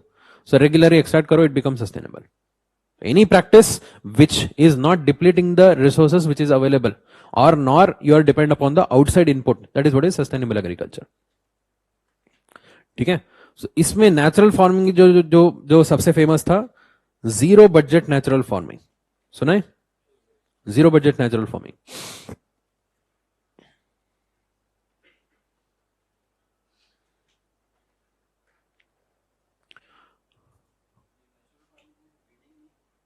नहीं होगा. Proper जो actual method of natural farming, no weeding, no interference. It is basically a method developed by a Japanese farmer cum philosopher. His name is Fukuoka. Okay, he is the one who developed it, but इसको पूरा 100% implement करना बहुत मुश्किल है. It is very difficult, particularly considering the overall population need and the food security. So it is very difficult to implement the natural farming. Natural farming छोड़ो, organic farming भी पूरा 100% implement करना मुश्किल है. नहीं, GM crops नहीं होते. जी, permaculture is different.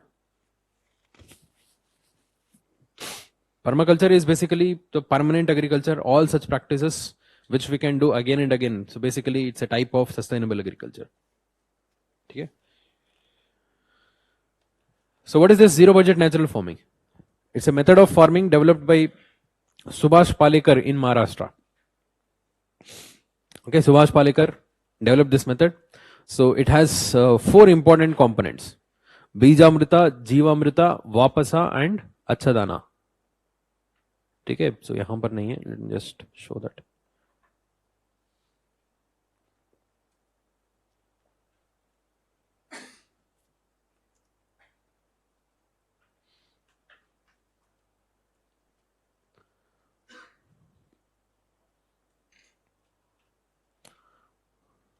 Okay, these are the 4 components: Jeevamrita, Bijamrita, Achadana and Vapasa.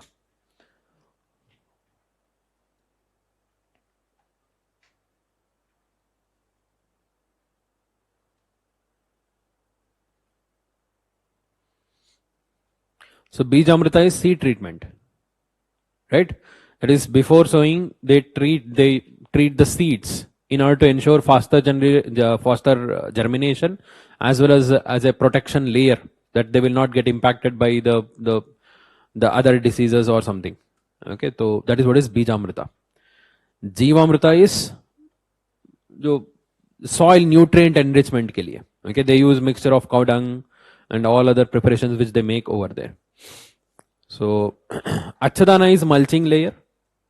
Okay, so to provide a mulching layer on the soil, and Vapasa is to ensure that soil moisture retention and the aeration in the soil. So basically that is what is zero budget natural farming. But even though the name says that zero budget natural farming, the focus is on zero budget rather than natural farming. This is not 100% natural, because as I told you, natural farming is totally imitating the nature. It is developed by the Japanese philosopher, right? So उसमें तो ऐसा है कि no tilling, no weeding, no interference at all. ये तो मुश्किल है. So we have the interference. Human interference is required here. Yes. It's kind of primitive farming only. Okay, so that is what is. ये बहुत मुश्किल है, करना भी बहुत मुश्किल है. Zero budget natural farming is focus is on zero budget. Okay, that means the cost of agriculture is zero. Okay, over a period, not that over a period of time, not in the initial तो आपको थोड़ा बहुत पैसा लगाना पड़ेगा. So you should have cow.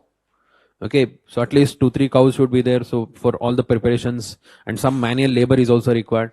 Okay, so all that is required. तो उसके लिए तो चाहिए. So but gradually the overall cost of production becomes zero. So that's why it's called as zero budget natural farming.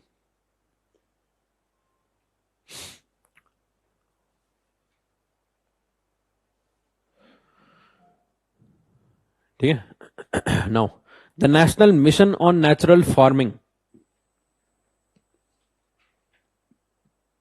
National Mission on Natural Farming. So,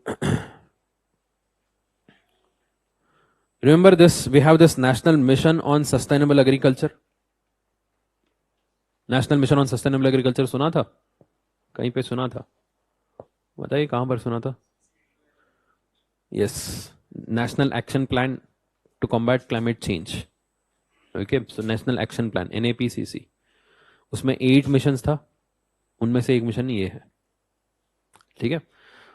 As a part of this, the government announced a program called as Paramparagat Krishi Vikas Yojana. Paramparagat Krishi Vikas Yojana. This was announced as a part of this National Mission on Sustainable Agriculture. So this program is about all the traditional agriculture practice. Okay, to conserve all the traditional agriculture practice, they started this program, and as a part of this, they started भारतीय प्राकृतिक कृषि पद्धति programme, भारतीय प्राकृतिक कृषि पद्धति programme, भारतीय Indian प्राकृतिक नेचुरल कृषि फार्मिंग पद्धति सिस्टम, राइट? भारतीय प्राकृतिक कृषि पद्धति programme, it was a sub mission under the paramparagat krishi vikas yojana, because among the various different methods of traditional agriculture the natural farming was one among them, right? इसलिए वो सब component था. ये जो सब कॉम्पोनेंट था ना, उसको एक बड़ा सा नेशनल मिशन बना दिया. That is what is national mission on natural farming. वही सब कॉम्पोनेंट जो पहले था उसी को एक बड़ा सा अपस्केल करके नेशनल मिशन बना दिया. That is what is national mission on natural farming. It was announced as a 6-year mission from the year 2019. Okay, from 2019 to 2024, 6-year mission was announced. It is implemented by whom? National Center of Organic and Natural Farming, NCONF. Okay, under the overall कौन सी ministry है? Agriculture ministry है ना.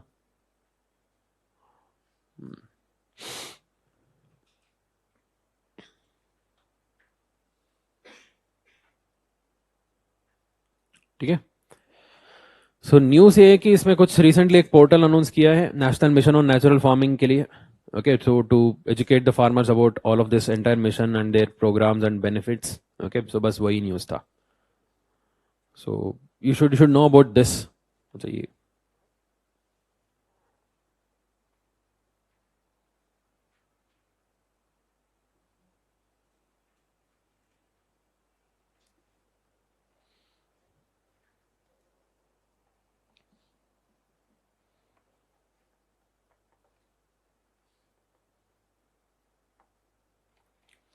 ठीक है.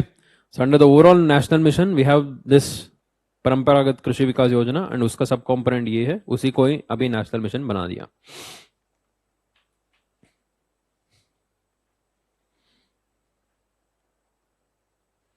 ठीक है. So next one, international year of millets. So example of millets: bajra, jowar, ragi. 3 major millets है ना, bajra, jowar, ragi. Minor millets: little millet, proso millet, foxtail millet, बानियाल millet, kodo millet.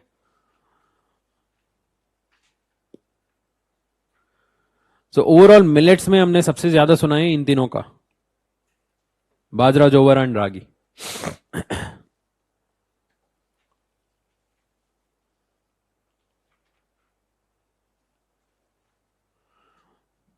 The temperature conditions in which we grow bajra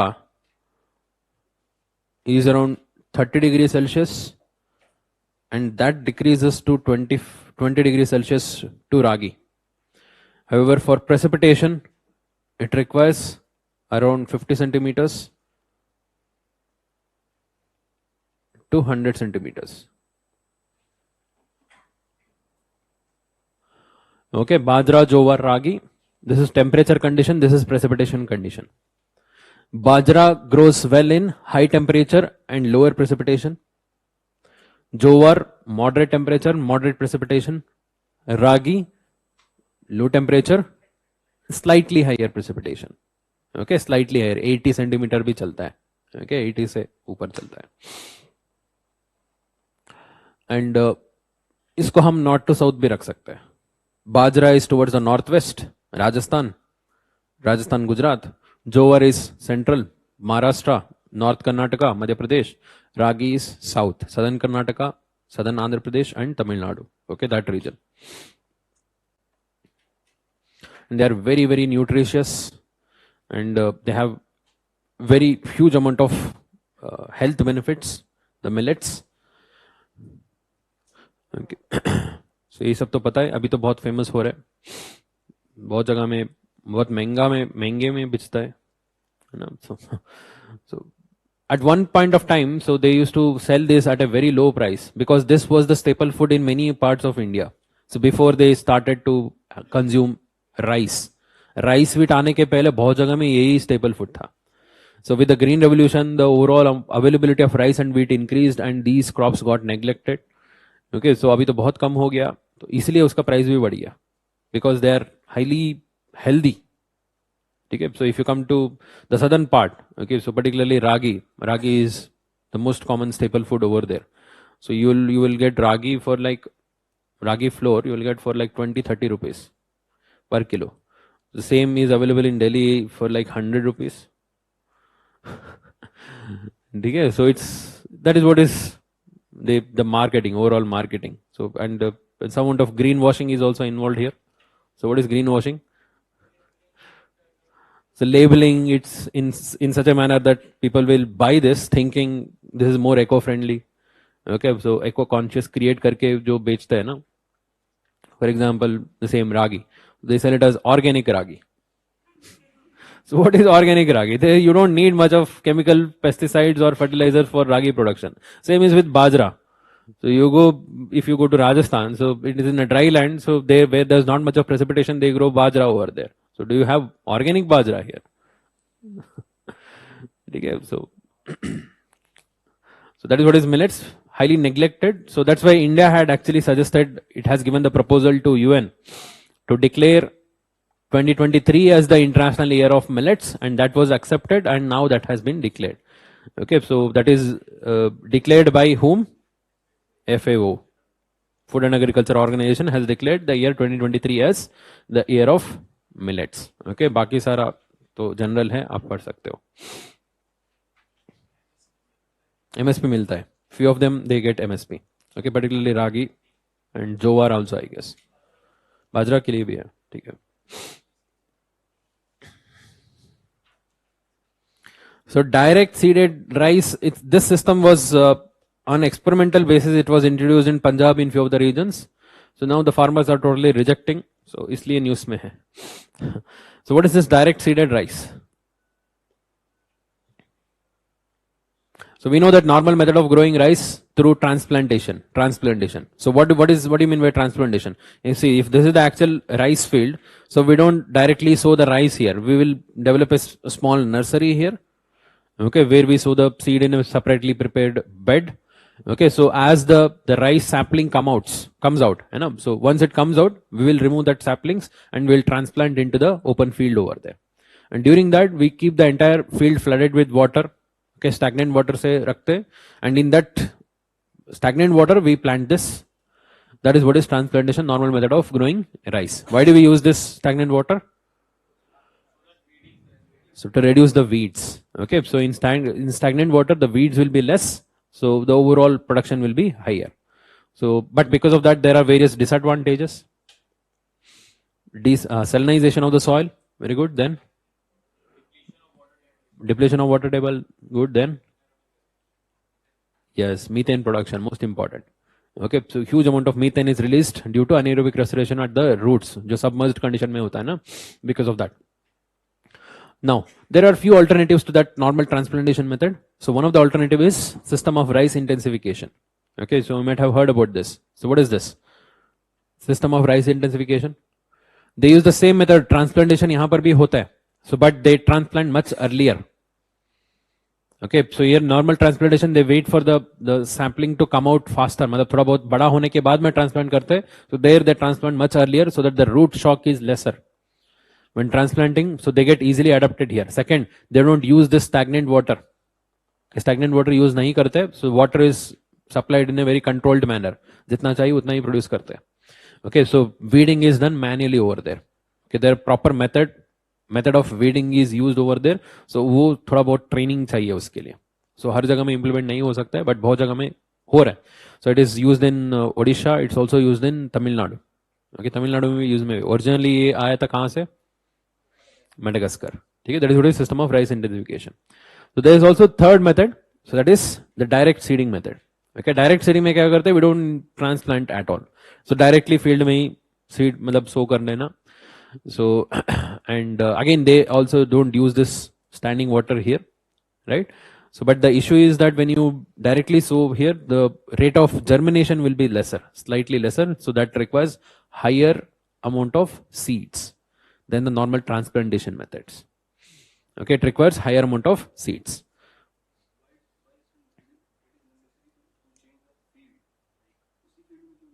Yeah, that is what is, if you do it in the same field, that becomes direct seeded rice. Okay, if you sow it directly, it becomes direct seeded method. Transplantation का overall idea है कि like you cannot grow this rice in a stagnant water. Separately, normal छोटा सा bed में लगाते हैं. So once it starts to grow and germinate, so then you bring it to the main field, where the water level you can keep it stagnant, and there the weeds will be lesser. You cannot do it in the open field over there. Traditional तो यही था, ये तो gradually आया है. Traditional तरीका भी मतलब जो लास्ट 50 ईयर से जो कर रहे हैं, that is transplantation method only. भाई जर्मिनेशन नहीं होता है ना, the seeds will rot. And हाँ, ओवरऑल द वही है, if you are doing in the same way, that becomes direct seeded method. You have to ensure there is a proper gapping over there. Bed में क्या होता है, nursery में you will grow it very closely.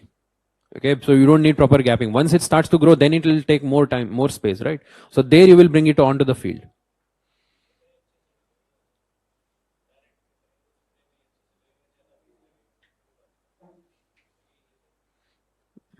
हाँ, है ना? So you cannot do it directly on the field. If you want to do it directly on the field, from the initial time itself, you have to ensure there is a proper spacing everywhere. Okay, so and you have to give more seeds over there. सो सारा तो germinate नहीं होगा ना, बहुत बड़ा area में कर रहे हो, सारा तो जर्मिनेट नहीं होगा, राइट? सो वही है, जो स्प्रे वगैरह तो ठीक से नहीं जाएगा.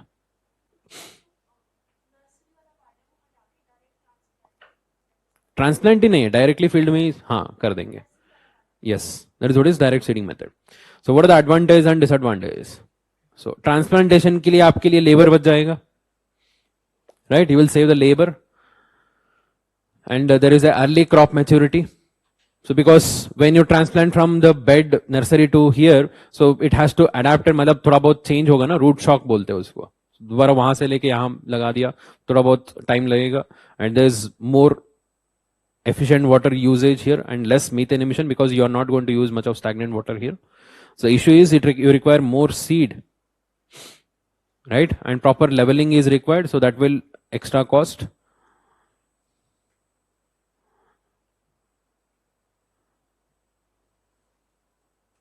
And it may be harder to get started in few of the conditions.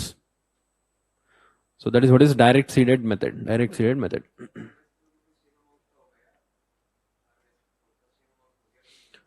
नहीं, हार्वेस्ट तो यूजुअली उसमें जो ट्रांसप्लांटेशन मेथड में ज्यादा होता है ना. सो यूजुअली वहां पर वीड्स कम होता है.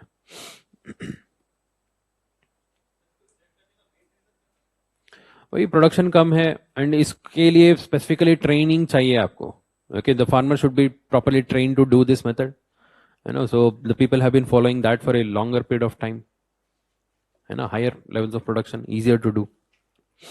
But however, there is a water wastage is there. So तभी वो ठीक से आएगा. So properly जो हम transplantation method में करते हैं ना, so where we transplant, so you do it in the water, where the saplings are already growing to certain height. So it is easier for the germination over there. चलो आगे बढ़ते हैं. Right to repair, ये तो सुना ही होगा, last year भी cover किए थे हम.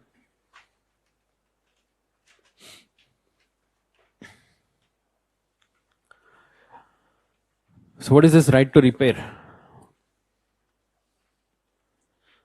So right to repair is basically a consumer right where the consumer can ask the brand owners and manufacturers to make available the genuine spare parts. Okay, this is the most common issue when it comes to mobile electronics goods. So in most of the cases, the genuine spare parts are not available. So, and also like you want to get it repaired, so they will say you come and give it in our service center only. So you cannot just purchase the spare parts from the market and ask your local repairman to repair it. ये तो नहीं हो पाता है. So, so why do they do that? IPR rights. Okay, so the overall their idea is, so if we make available all these parts है ना easily, तो उसको copy करना तो बहुत easy है. हम तो इतना R&D में खर्चा किया है, तो हमारे लिए नुकसान है. Okay, but in because of that, the overall the rights of the consumers are not protected here. So overall cost of repairing has increased, and not only that, it's not only about the cost anymore. It's also the e-waste. The overall e-waste which is getting generated, that is also increasing. Okay, people are prefer to buy a new gadget rather than using the old one or repairing the old one, right? Because it's cheaper to buy a new one, right? So that right, we call it as the right to repair. It is a recognized right in few of the countries, however not in India. So that's why the Department of Consumer Affairs has recently set up a committee on the right to repair. तो बस committee setup किया है, वो लोग थोड़ा बहुत चर्चा करेंगे तो पॉलिसी बनाएंगे, फिर कुछ रूल लेके आएंगे. अभी तक तो कोई रूल वगैरह नहीं है. Okay, so they are considering most of the sectors like farming equipments, mobile phones, tablets, consumer durables, automobile equipments. Okay, so all of these are there. That is what is right to repair.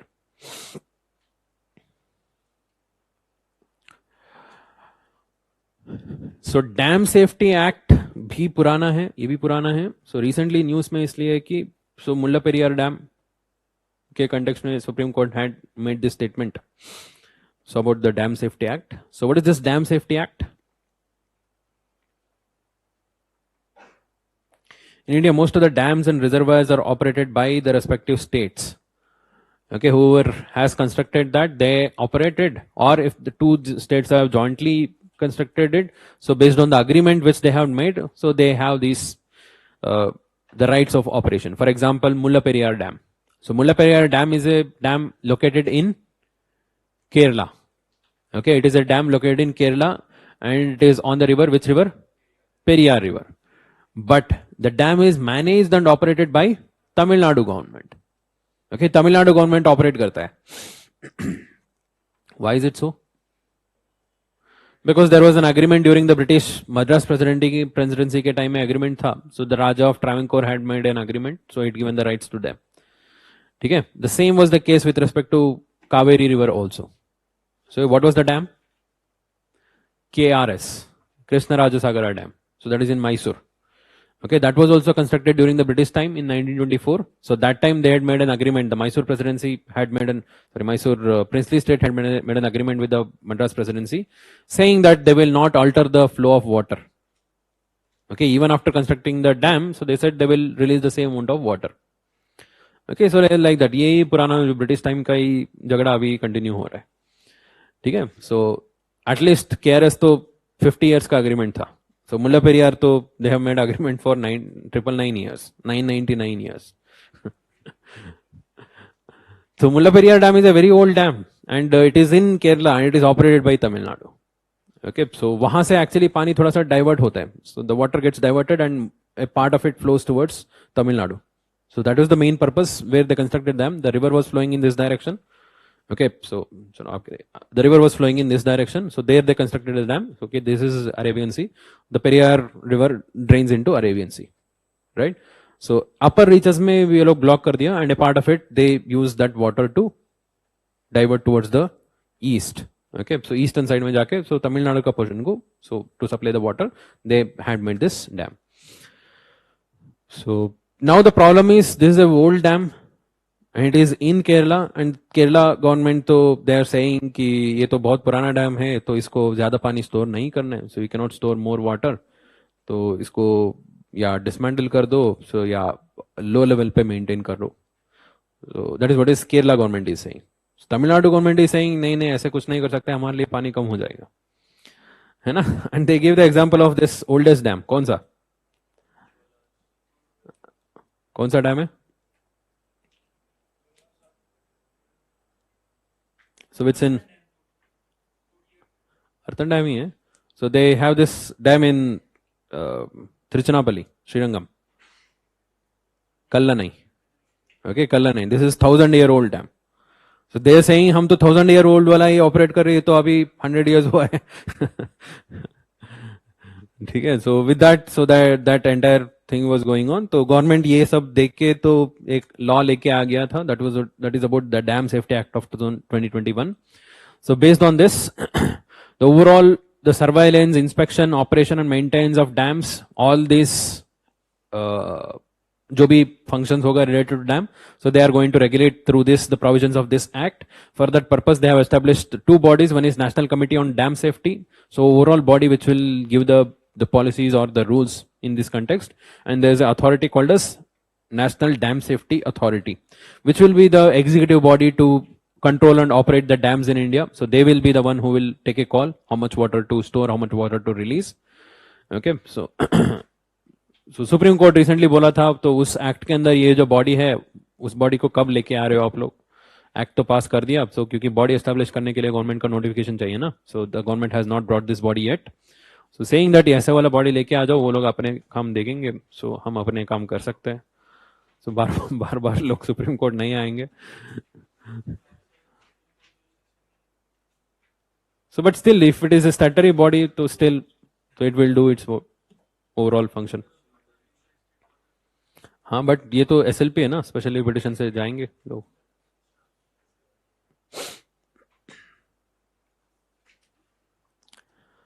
ठीक है. So remember that rule curve which we discussed earlier? Did we talk about rule curve? No. So what is a rule curve? So rule curve is basically a proper data collection will be done regarding any particular dam. Okay, so they will do a proper data collection and they will make a overall rule regarding how much of water is to be stored in which season. Okay, depending upon the water availability and depending upon the flow of water. Okay, so they will decide how much of water to be stored in which season. And that rule will be implemented for every dam separately. That is what is called as rule curve. Okay, so Mullaperiyar Dam is the first reservoir of India for which the rule curve has been implemented. Okay, they did a study, they collected data for 35 years and based on that they have specified the quantum of water to be stored in that dam, so that overall जो dam safety को, मतलब dam safety ensure करने के लिए जितना पानी चाहिए वो regularly maintain करें.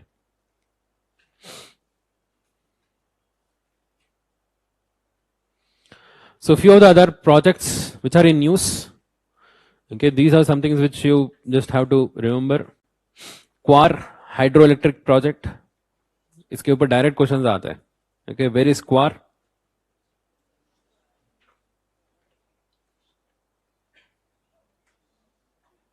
Jammu Kashmir. Which river? Chenab river. Okay, so why Chenab river? Chenab river के ऊपर ऐसे क्यों इतना projects बना रहे हैं हम?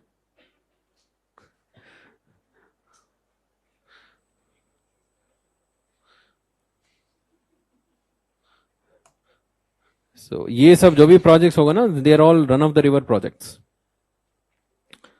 So what is a run of the river project? Yes, without changing the overall water flow in the river, we can do any projects without storing the water. Okay, so there we have many such projects. So हर बार जब हम ऐसे वाला project लेके आते हैं, तो पाकिस्तान हमेशा object करते हैं. So that is under which treaty? Indus Water Treaty. Okay, you can see this is Kwar, this is the Chenab river. You know.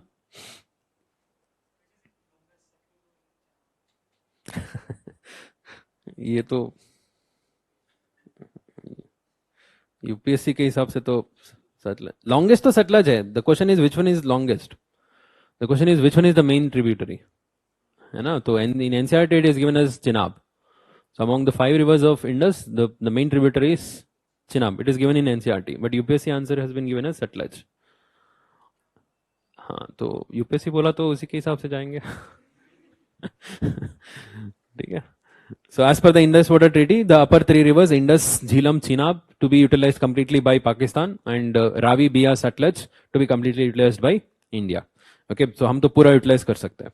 So that's why in Indus, Jhelum, Chenab, we will not use any of the projects to stop the water or divert the water without changing the river course. We can do any of the projects. Such projects are called as run of the river projects. Kwar hydropower project is in Jammu Kashmir. It's run of the river project under construction.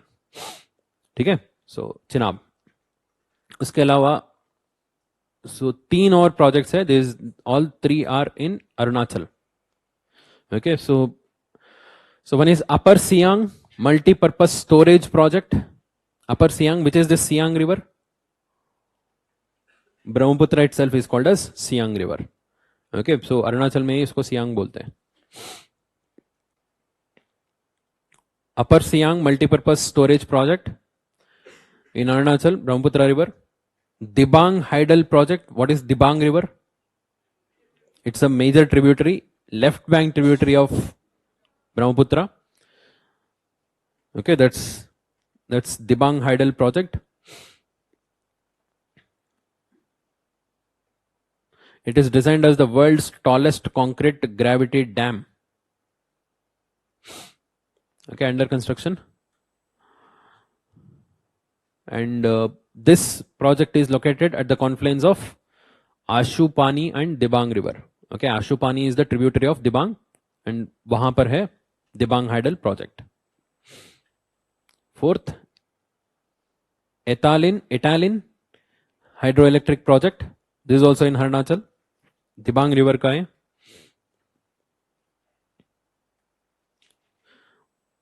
Just at least associate these names with the river. That is the most important thing you have to remember. ठीक है. और उससे simple है कि ये hydro power project है, इतना तो याद होना चाहिए. If you see this Kwar, okay, Etalin, ये नाम देखते हैं आपको पता होना चाहिए this is hydro power project. Okay, बहुत बार ऐसे डायरेक्ट क्वेश्चंस आते हैं. So in this question you can not guess, you know it और you don't know it, right? So deep sea mining. We know about this International Seabed Authority, ISA. So it's a body established under UN clause. Okay, so UN clause के अंदर है. So because beyond the sovereign jurisdiction, whatever the water which is there, that is what we call it as the high seas. That is beyond 200 nautical miles or the edge of the continental shelf. So beyond that, all that water comes under International Seabed Authority. So this is the authority which will just look after these waters, and it will assign or allocate to the whoever wants to extract the resource. Okay, so that is what is International Seabed Authority. Recently उनका meeting हुआ था, तो वहां पर कुछ बातें हुआ है about the international deep sea mining. So बस यही है. So these are the three different types of major resources which are found in the deep sea. One is polymetallic nodules, which is also called as manganese nodules. इसको manganese nodules भी बोलते हैं. Both are same. Manganese nodules or polymetallic nodules. Second one is polymetallic sulfides. Okay, polymetallic sulfides. Third one is cobalt-rich ferromanganese crusts. Cobalt-rich ferromanganese crust.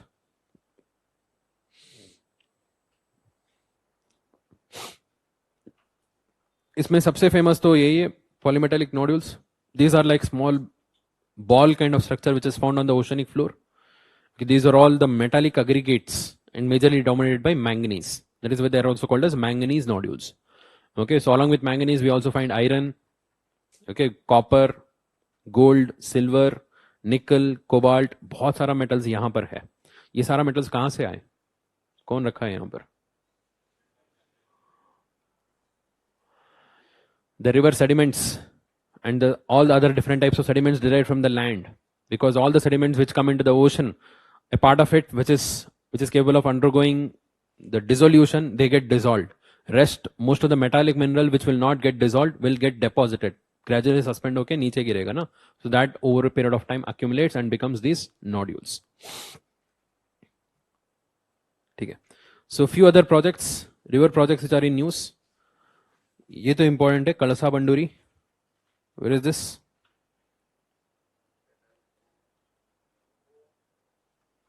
It's in Karnataka. Kalasa and Banduri are two tributaries of the river Mandovi.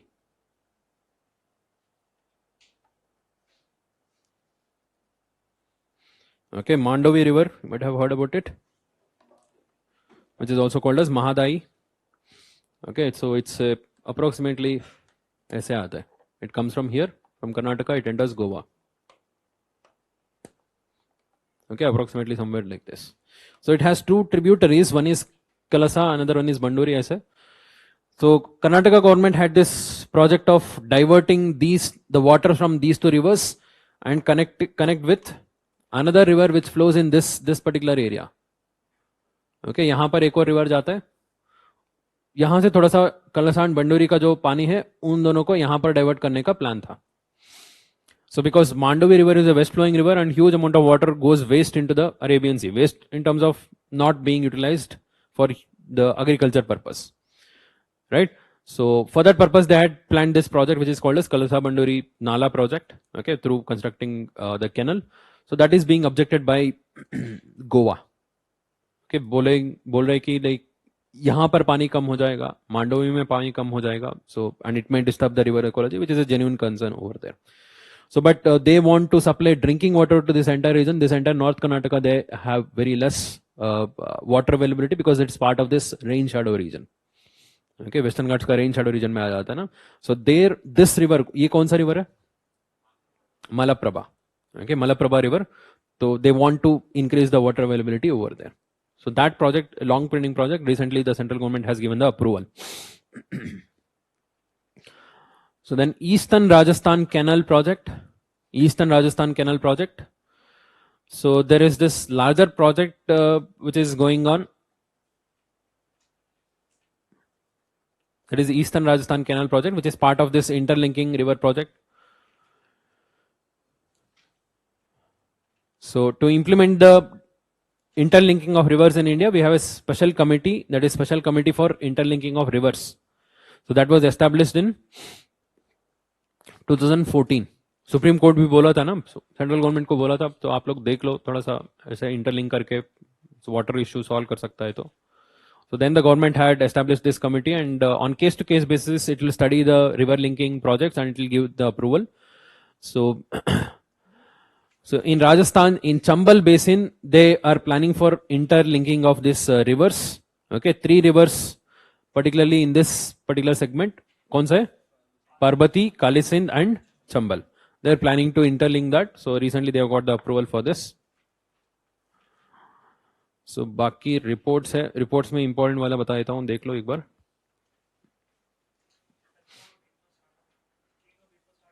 वो तो हो गया, केन बेतवा तो बहुत पहले हो गया. EPI तो पता है, Environmental Performance Index है ना, WEF. इंडिया का रैंकिंग बहुत इंपॉर्टेंट है इसमें. We have got 180 out of 180. So this is a report released by WEF, World Economic Forum. So उसके अलावा Renewable Energy Report, International Energy Association IEA, and World Energy Outlook. World Energy Outlook, there is also IEA. Okay, बाकी just glance through it. एक बार glance through कर लेना.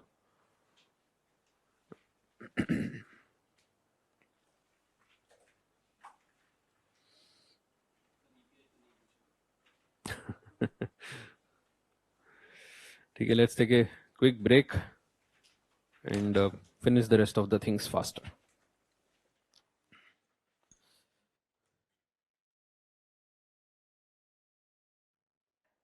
So next, sea floor spreading, so, geography and disaster management related topics. So there is ज़्यादा कुछ नहीं है, so I'll give you the gist of this. So all of us are aware about sea floor spreading. So पता है ना? So who proposed this sea floor spreading theory? Harry Hess. So basically, sea floor spreading theory provided the connection between the continental drift theory and plate tectonics theory, right? So continental drift theory proposed that the continents are moving actually, so they are not stationary. So but plate tectonics theory में और ज़्यादा detail में बात करते हैं कि why they are moving, so what is the mechanism involved, and what is the result of the movement, okay, formation of fold mountains or volcanoes or earthquake zones, okay, so all of this. So दोनों के बीच में connection लेके आया था the sea floor spreading theory. The sea floor spreading theory provides the mechanism of the movement of these continents, right? So as you can see, So this is how the seafloor spreading happens. So along the mid-oceanic ridges, the rising magma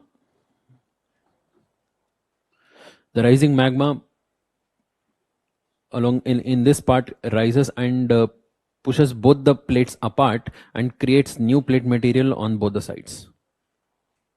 Right? So this rising magma coming from below, so rises up and cools down and gets attached to both the sides and pushes both the sides apart, and that causes the entire plates to move away from the ridge. That is what we call it as the seafloor spreading. Right? This seafloor spreading is one of the most important source of the energy for the plates to move. As a continuously जैसे push करते रहता है ना, so the part which is attached on this side or this side continuously moves away from each other.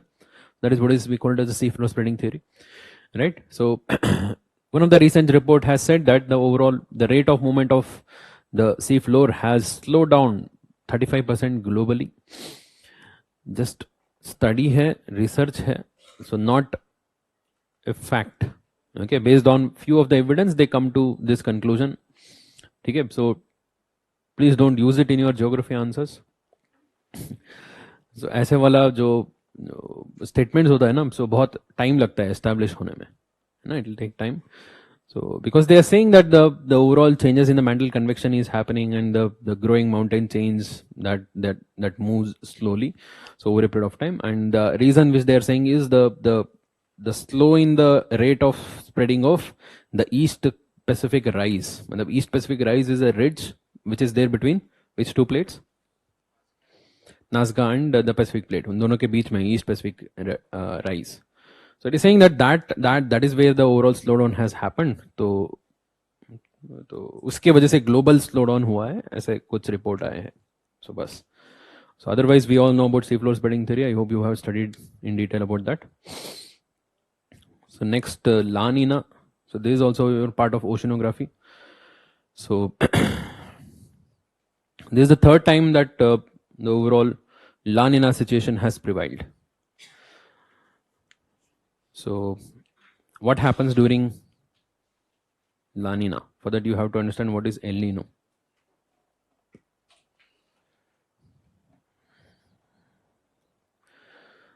See, this is Western Pacific, this is Eastern Pacific. Right? So near to the equator and tropical region. So we have this Western Pacific and Eastern Pacific. So normal times there is a subsidence of air here, and there is convection of air here. Okay, the wind strongly move from east to west, and it will also push the water in this direction. And this water, as it moves away from the Eastern Pacific, so it comes here, it gets heated up and rises through convection, and there is a cloud formation and precipitation. Right? So this rising air comes back here and comes down. Right? So I'm talking about the normal situation. Normal means there is no El Nino. So this is the direction of wind as well as water. Here there is a convection, cloud formation, precipitation. This winds will come down, descending. So because of this, there is a high pressure as well as low temperature. Low temperature because of the cold water upwelling. Right, the Humboldt current, and in addition to that, there is a strong trade winds which will push the waters away from the coast. That causes further strong upwelling. So this circulation is what is called as the Walker circulation. Right. So when this entire circulation gets reversed, it is called as El Nino. Okay, there is a subsidence here. The winds move back here. It will push the water back here, whereas there is a strong convection here, and this air comes back here, and the entire cycle has got reversed. That is what is called as El Nino. Right. So during El Nino, there is a convection here, high temperature here. The water temperature is higher and there is a low pressure. Here the pressure is reversed, high pressure. Right? There is the convection is prevented. Right? This situation is called as El Nino. El Nino यहाँ पर है तो ये इसके वजह से यहाँ पर भी बारिश कम होता है. Right? So around high pressure, sir. So what is La Nina then? La Nina is like the Walker circulation. The only difference is that it is an intensified Walker circulation. Right? What is a Walker circulation? There is a convection and there is a subsidence here, and this is going here in this direction. During La Nina, so there is a very high intense convection over there, and there is a very high intense subsidence over here. So intensification of Walker circulation is called as La Nina. That creates very, very dry conditions here. and the temperature of the water is very low here, and here it creates very high temperature and strong convection, जिसके वजह से यहाँ पर बहुत ज़्यादा बारिश होता है, right? So that is what is La Nina. So for a 3 consecutive year, we experienced La Nina from 2020, 2021, 2022. Okay? So it rarely happens. Usually it doesn't happen. Usually every 6 to 7 years there's one El Nino, and after El Nino, so either continuously there is a La Nina, or after one year of gap there is La Nina. So again there is a gap, and then comes again El Nino. So this time the El Nino was there between 1819. 1819 was El Nino, 20 was La Nina, 21 was La Nina, 22 was also La Nina. So how do we know La Nina, whether there is a La Nina or not? By measuring the overall sea surface temperatures here. If it is warmer, that means El Nino. If it is colder, that means La Nina. Since 3 times it is consecutively cold, that means the temperature has decreased 3 consecutive times. That is what is called as triple dip. उसको बोलते हैं triple dip.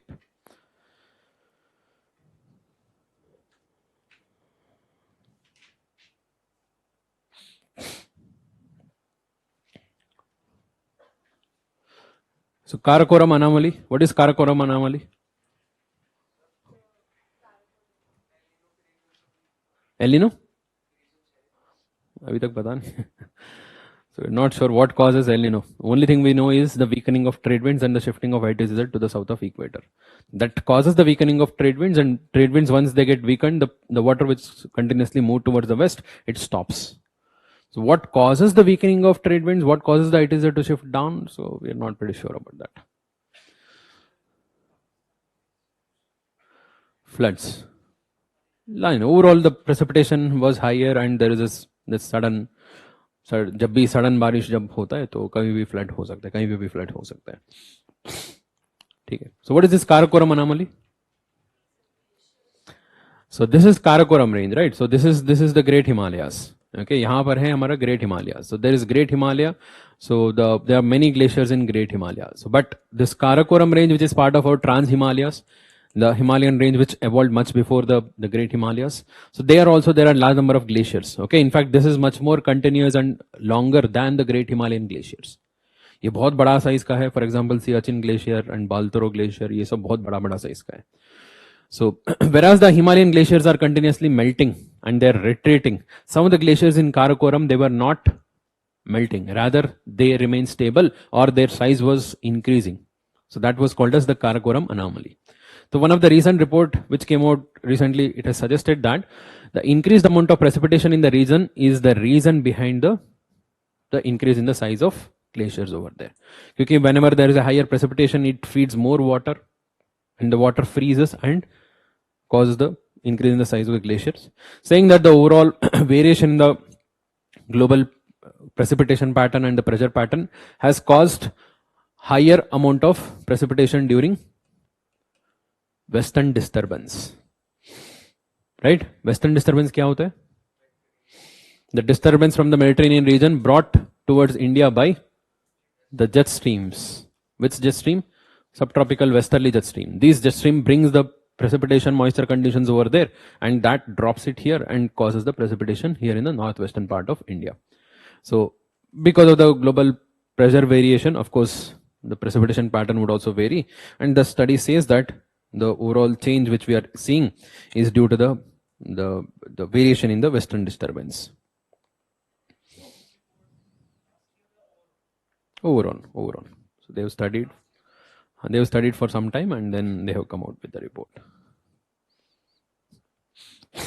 So Joshimath तो news में यही सुना ही होगा.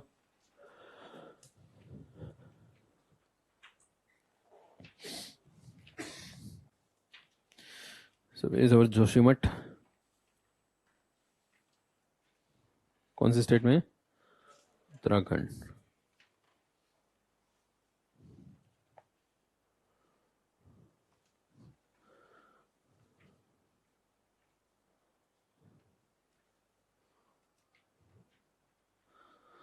So this is what is Joshimath, you can see. It is on the way to Badrinath. Okay, this is which river? Mandakini. Bhagirathi और Alaknanda. So this is what is Alaknanda. So Alaknanda comes much above Badrinath. Okay, Badrinath के ऊपर glacier है, कौन से glacier है? सातोपंथ है ना, तो वहां से आता है. So and this merges with Mandakini here. Mandakini comes from Kedarnath. Okay, that is the Rudraprayag. फिर ये और नीचे आके यहाँ से आते हैं Bhagirathi. Okay, that is a Devprayag. So during this है ना, यहाँ पर बहुत सारा दूसरा प्रयाग भी है. ओके, तो यहाँ पर एक और प्रयाग है, यहाँ पर एक और प्रयाग है, ऐसे बहुत सारा पंच प्रयाग हो जाते हैं overall. So Joshimath is one of the important towns here which is just before the Badrinath. Okay, so that is what is Joshimath. So by physiography you can say this is towards the lower slope of the great Himalayas. This is our great Himalaya, उसका lower मतलब southern slope में है Joshimath. So recently we saw that the overall many of the residents, local residents, have started to observe cracks in their homes, you know, so and cracks along the roads everywhere. It started to come up. So then the overall news भी हुआ था. So government भी ऐसे बोल दिया कि कोई इसके ऊपर रिपोर्ट नहीं करना है. So you might have heard about that, है ना. So in fact, so one of the report came, ISRO का कोई रिपोर्ट आया था. So overall satellite imagery आया था. तो ठीक है, in that context. So why Joshimath is sinking? So because the first reason is that the entire town of Joshimath is constructed on a moraine. Okay, so what is a moraine? Moraine are the sediments derived from the glaciers, glacial derived sediments. Okay, so earlier, so long back, there was a huge landslide happened and the entire moraine which was there in the upper part came down and pura wahan par deposit ho gaya tha. So that provided some region for the human settlement and the overall human settlement started to grow over there and the entire Joshimath was made on that moraine sediments. Okay, such kind of cracks and the land subsidence was observed earlier also, 1970s and even year before that there was some observation and the government had even appointed a committee, Mishra committee. Okay, so that is Mahesh Chandra Mishra committee, 1976. So it thoroughly studied the entire region and it gave the overall opinion that this is basically situated on the moraines. Okay, so the entire town is constructed on moraines. So and it is prone to subsidence and it even recommended barring any kind of large scale construction in this entire region. Okay? And it also even suggested the construction of pakka drainage to stop the seepage of rainwater. When the rainwater is continuously seeping into the lower layer, already moraine. What exactly is moraine? Moraine क्या होता है? The glacial sediments. The sediments derived from the glacier when the glaciers melt, उसके अंदर जो sediments होता है ना, so all of this accumulates in a particular place and that is what is called as moraines. And they are not very strong. They're not very strong. They're unconsolidated. They're not very settled. So when the water continuously seeps in, overall the strength decreases. So वो तो तभी बोल दिया था, उसके बाद में ज़्यादा कुछ नहीं हुआ था. So recently there were also many projects, okay, Chardham यात्रा project and hydropower projects, tunnel digging, बहुत सारा चीजें वहाँ पर चल रहा है. So overall that had created some kind of disturbance and that may have been the reason behind this kind of land subsidence. Okay, that may be the reason behind the land subsidence. Okay, but the official report of the government has not come out yet, and so whatever the reasons which we can write in the exam, that is only maybe. Okay, so that is about the land subsidence. That is why the entire region is subsiding. See, any kind of such projects, of course, it is required. One is for security, okay, border security, border management के लिए तो जरूरी है. We need such kind of projects, you know, for faster movement of the people as well as goods. But only thing is that it has to be done in an environmentally sound manner. Okay, even NGT had said the same thing. The National Green Tribunal had raised objections regarding the infrastructure project over there, saying that we are not taking enough precaution while doing it. Even it had not suggested mat karo. So करना तो चाहिए, but we need precaution while doing it. So that is the cause of concern maybe. ठीक है. So यहाँ पर दो river है, उसका नाम भी याद रखो. So one is Karmanasa and धकनाला. Karmanasa, Dhaknala and Dholi Ganga, Alaknanda तो पता ही है. Dhauli Ganga is the major left bank tributary, यहाँ से आते Dhauli Ganga, right? That is a tributary of Alaknanda.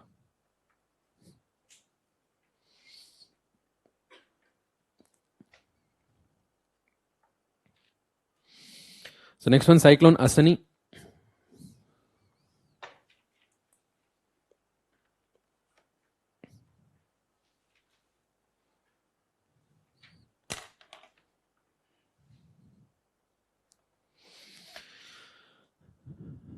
So cyclone basically referring to the tropical cyclone, because India experiences only tropical cyclones. Do we experience temperate cyclones? Not directly, but indirectly in the form of western disturbance, right? So ऐसे specifically असनी के ऊपर तो question आने का chances कम है, क्योंकि हर साल तो आता ही रहता है. सो 3-4 साइक्लोन आता है, सो हर साइक्लोन तो नहीं पढ़ेंगे हम. So but overall we need to know the naming system of cyclones. Naming system तो पता है ना. So overall, earlier the naming system was first naming system was established by 8 countries of Northern Indian Ocean.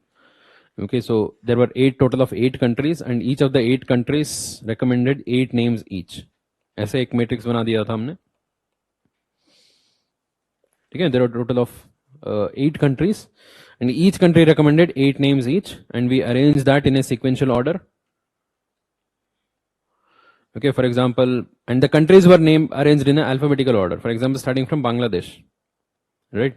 So Bangladesh, and then let's say this is India, and then let's say this is Myanmar, and then Pakistan, like this, right? We put the countries in alphabetical order, and whatever the name suggested, 1, 2, 3, 4, 5, 6, 7, 8, ऐसे. So India ka 1, 2, 3, 4, 5, 6, 7, 8. So we put the name suggested by each of the country in the vertical columns, and the names are assigned in a sequential manner. The first cyclone is given this name, next cyclone, next, next. फिर ये सब पूरा first row खत्म हो गया. We'll start with the second row. So that is the naming system which we give the name. मतलब नाम तो पूरा decide करके रख दिया. So we're just waiting for the cyclone to come. So whenever the cyclone comes, we'll give the name. So and cyclone also has different stages.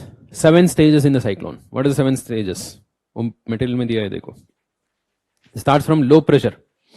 Low pressure is the first stage. So low pressure becomes depression when the wind speed increases. Okay, after depression it is deep depression. Okay, deep depression के बाद में cyclone. Cyclone के बाद में severe cyclone. Severe cyclone के बाद में very severe cyclone. उसके बाद में एक और है. Okay, severe के बाद में very very severe है. You have to add that. Very severe के बाद में super cyclone.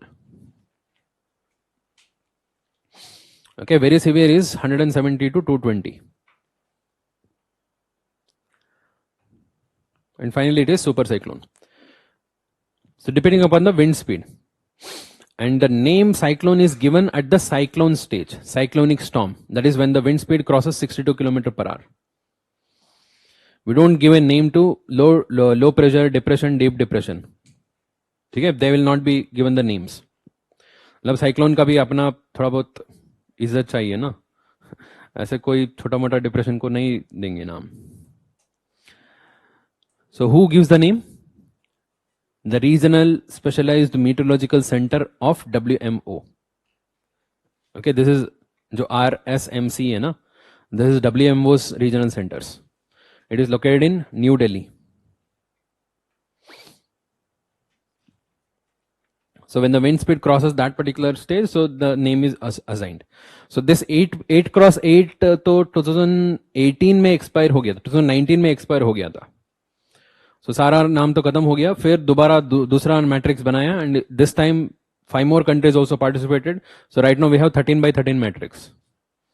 Okay, 13 by 13 matrix चल रहे. So just go through these 13 countries which are participating in this name. This can also be a question. So in that context, what is this Fujiwara effect? Fujiwara effect. That is 2 simultaneous cyclones in the same region, in the same ocean, having 2 cyclones is what is called as the Fujiwara effect. Recently it happened. One is Hinnamnor and another one is Gardo. ये सारा south China सी का है. Okay, these are all these were from South China Sea. So what do we call the cyclones in South China Sea? Typhoon. So there two cyclones came at the same time. So that is what is called as Fujiwara effect. 2 years before it happened the same in Indian Ocean too. Okay, Northern Indian Ocean में हुआ था, एक Arabian Sea में, दूसरा Bay of Bengal में भी हुआ था. Very rarely it happens. So when two such cyclones come together, so they may interact with each other, they may influence each other's path, and both of them may also merge together to become a bigger cyclone. है ना? तो हो सकता है. That effect is what is called as Fujiwara effect. So another related news, Dvorak technique, DVORAK. Dvorak technique is a technique to estimate the intensity of tropical cyclone. मतलब कितना intense है, कितना डैमेजिंग हो सकता है, सो उसको मेजर करने के लिए this technique is used. So that was developed by whom? द्वोरक, है ना? द्वोरक है, इसलिए उसका नाम रख दिया. So recently that guy passed away, so that's why it's in news. Overall, this is a method to estimate the intensity of cyclone, and that is measured using a scale, 1 to 8 scale. Okay, and that measure is what is called as the T number. T is referring to the cyclone intensity, tropical cyclone T. Okay, what is bomb cyclone? Yes, the sudden intensification of the pressure is what is called as bomb cyclone. Remember, bomb cyclone is in the context of temperate cyclone, not tropical cyclone. Okay, it happens in temperate regions, extratropical region. When the pressure drops rapidly, it causes very high wind speed, high precipitation, right? Such kind of intensification of pressure is what is called as bomb cyclone. Usually the temperate cyclones, they are not associated with the high winds, right? So when the pressure drops rapidly, there we see the high winds. ठीक है? CDRA तो पता है? So CDRA is something which is Indian initiative. It was launched in 2019 by our Honorable Prime Minister at UN Climate Action Summit, New York में हुआ था. So presently there are a total of 31 countries, including India, and this aims to integrate the Sendai framework. What is the Sendai framework? It's a framework for disaster risk reduction, DRR, disaster risk reduction. Okay, it's a framework which the countries were expected to implement between 2015 to 2030. 15 year का framework है. उसके पहले था Hyogo framework था between 2005 to 2015. 10 साल का था, अभी इस बार 15 साल का बनाया. This is the result of Sendai, जो वर्ल्ड कॉन्फ्रेंस हुआ था, सेंडाई में हुआ था. Very Sendai, Japan. ठीक है. So this is basically a coalition for developing infrastructure which is resilient to disasters. You know, that is what is disaster resilient infrastructure. So, and recently India signed a headquarter agreement with this organization. What is a headquarter agreement? मतलब overall उनका वो जो organisation का privileges क्या होगा, उनका मतलब उसका स्टेटस हम क्या क्या रिकॉग्नाइज करेंगे. सो ये सब चीजें अग्रीमेंट करके दोनों बातचीत करते हैं. That is what is headquarter agreement. Okay, it's the agreement usually which is signed between international organization and the host state to determine the privileges and the immunity necessary for its functioning. This is as per UN Act. So next one, Global Platform for Disaster Risk Reduction 2022.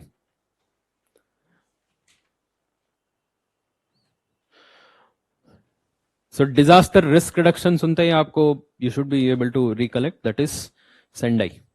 Sendai framework is for global disaster risk reduction, whatever the measures which we have to take. So for that we have a framework. India is also a party to this. India has also signed this, and to assess the overall regularly हम उसका assessment करने के लिए they meet through this global platform which is like an annual meeting. The last session of this global platform 2022 was held in, कहाँ पर हुआ था? Bali.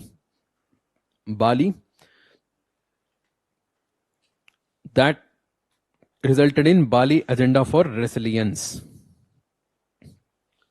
Bali agenda for resilience. So Bali agenda recently seen in news in what context?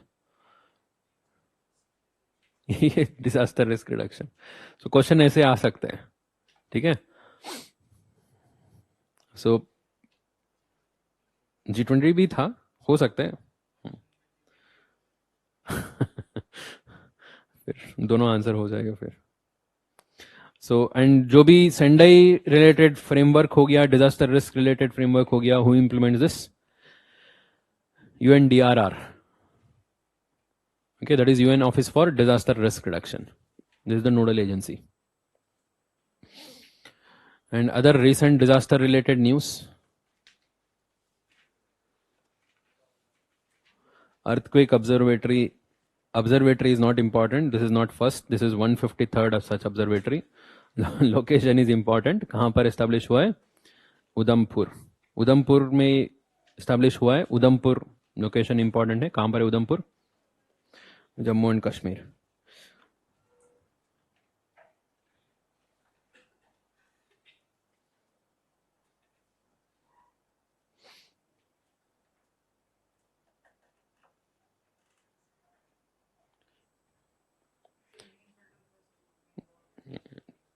ठीक है.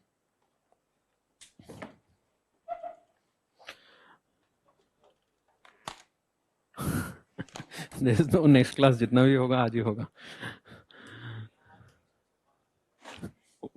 Sorry.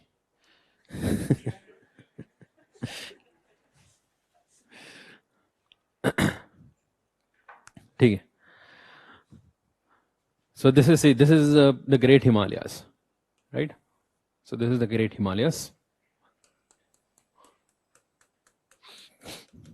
and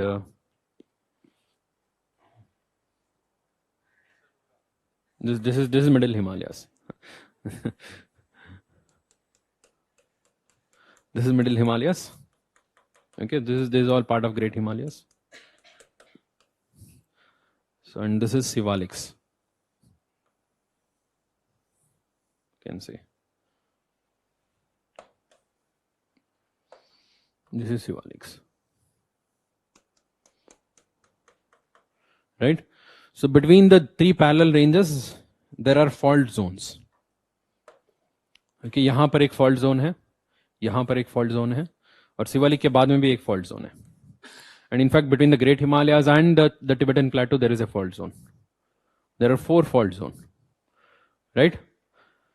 So this first one is called as ITSZ, Indo-Sangpo Suture Zone. It is called as Indo-Sangpo Suture Zone.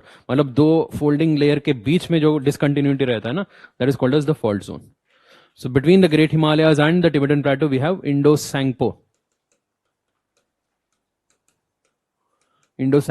Suture Zone. Suture Zone referring to the fault zone.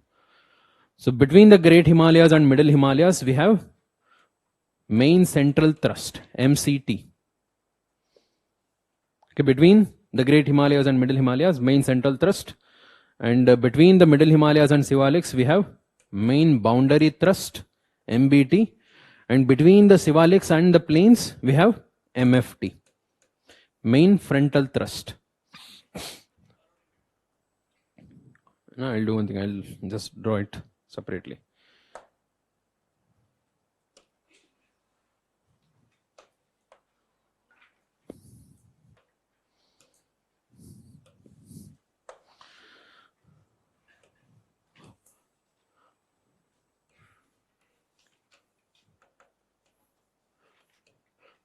So this is the Tibetan Plateau. This is the Great Himalayas, Middle Himalayas, and then Sivalix. And then these are the Ganga plains, the northern plains. So in दोनों के बीच में जो discontinuity है ना, so because they are formed in different times, different process, this is called as Indo-Sangpo Suture Zone. So ये भी अलग अलग प्रोसेस से बनाए, अलग अलग टाइम गैप में बनाए. This is what is main central thrust. This is main boundary thrust, and then main frontal thrust. Right? because the compression happened in 3 different phases. So that is why we have 3 parallel ranges, right? The last phase stopped around 2 million years ago. It was between 20 to 2 million years ago. That resulted in shivalics. And the next phase will begin in the future. So that is when the entire northern plain will get compressed to form another mountains to the south of shivalics. So that is when the entire UP, Bihar, Punjab, Haryana will be gone. So in the few million years to come. Okay? So that is why we have a frontal thrust here. मतलब separate हो गया है. Main central thrust, central, boundary, and then frontal.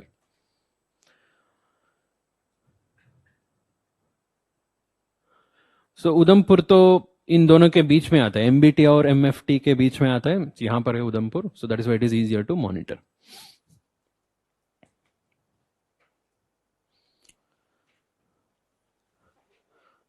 ठीक है.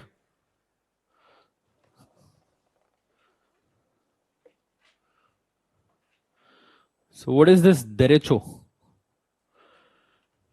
Derecho is a strong wind system. Okay, it's a kind of storm which is observed in USA commonly. So so you might have heard about tornadoes. Okay, tornadoes तो ऐसे swirling होते हैं. So derecho is like a continuous convection, strong straight convection होता है. That is what is derecho. So recently ऐसे कुछ उसके वजह से पूरा sky green color हो गया था. So that's because of the interaction of the water. You know, so water in the air. So you just have to remember the term derecho. And other than that, Damini app देखो, Damini app किसके लिए? Lightning warning के लिए Damini app. So it is designed by IATM in association with Ministry of Earth Sciences. So other than that, few reports. Global Assessment Report on Disaster Risk Reduction. This is UNDRR. Okay, UN body है, इसलिए important है. UNDRR.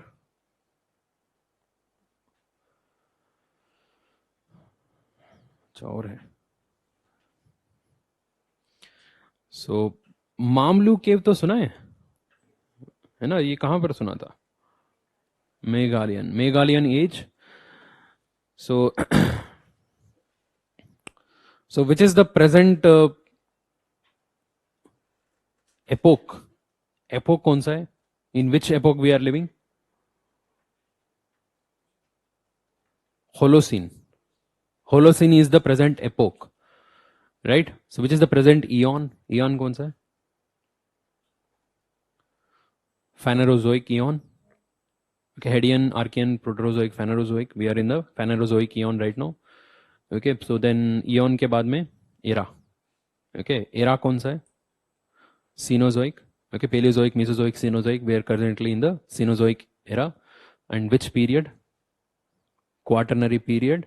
And quaternary period के अंदर जो smaller division है, that is called as epoch. कौन सा epoch है? Holocene. Okay, we are in Holocene. There is a suggestion called as Anthropocene. That is still a recommendation. It has not been officially recognized. Okay, except नहीं हुआ है. So we are in the Holocene. Holocene is divided into 3 ages. Epoch का जो subdivision होता है, it is called as age. So that is what is Greenlandian. Okay, the Holocene is divided into Greenlandian, North Grippian, and Meghalayan. Okay, 11.7, 8.2, so approximately 4.2. So that is what is Greenlandian, North Grippian, and Meghalayan. So the present age in which we live is Meghalayan age, and that is because of this cave. Okay, the name to the present age is given as Meghalayan age. We live in Meghalayan age. Okay, that is because of this cave. Okay, this cave is in Meghalaya. The cave, its name is Mamlu cave. So actually क्या होता है? Whenever they consider the age, when we divide the entire Holocene into 3 different age, so they see major climatic changes which have happened. So between the Greenlandian and North Grippian, there were some major changes had happened. Between the North Grippian and Meghalayan, that is the present age, there were some major changes. It happened around 4,200 years ago. So that is when you see the end of many of the civilization, including the Indus Valley civilization. Okay, बहुत सारा changes हुआ था. Global level में climatic change हुआ था. That is why we ended the previous age. North Grippian खत्म कर दिया, नया age शुरू किया. So when we are saying that the new age has begun, we want proper evidence to say that, okay, this is the time period when the last age began. So that evidence was found in one of the caves in Meghalaya, that is Mamlu cave. बहुत जगह में वो जो पुराना evidence है ना, पुराना time का एविडेंस तो हर जगह में नहीं रहता है. It is not found, it is not preserved everywhere. So this is a limestone cave. So in the stalactites, stalagmites of these limestone, so the earlier evidence of the earlier times कैसे climate change हुआ था, वो सारा evidence वहां पर recorded था. So that recorded evidence was found in this cave. That's why they named the entire present age with the Meghalayan. Okay, that is what is Mamlu cave. So why it is in news? The International Union of Geological Sciences, IUGS. So this has listed this Mamlu cave as one of the first 100 IUGS geological sites. So basically it's a kind of UNESCO heritage site है ना, ऐसा ही है geology के context में. So they, in fact, they are doing this in association with UNESCO itself. Okay, so they have designated around 100 important sites at the world level which are of geological significance, and Mamlu was one of such cave. Okay, कहां पर है? मेघालय में, चिरापुंजी के पास में, खासी, east खासी hills. Other important news, Azores High. So where do you find Azores High? कहां पर है Azores? Atlantic. Which part of Atlantic? Northern, southern?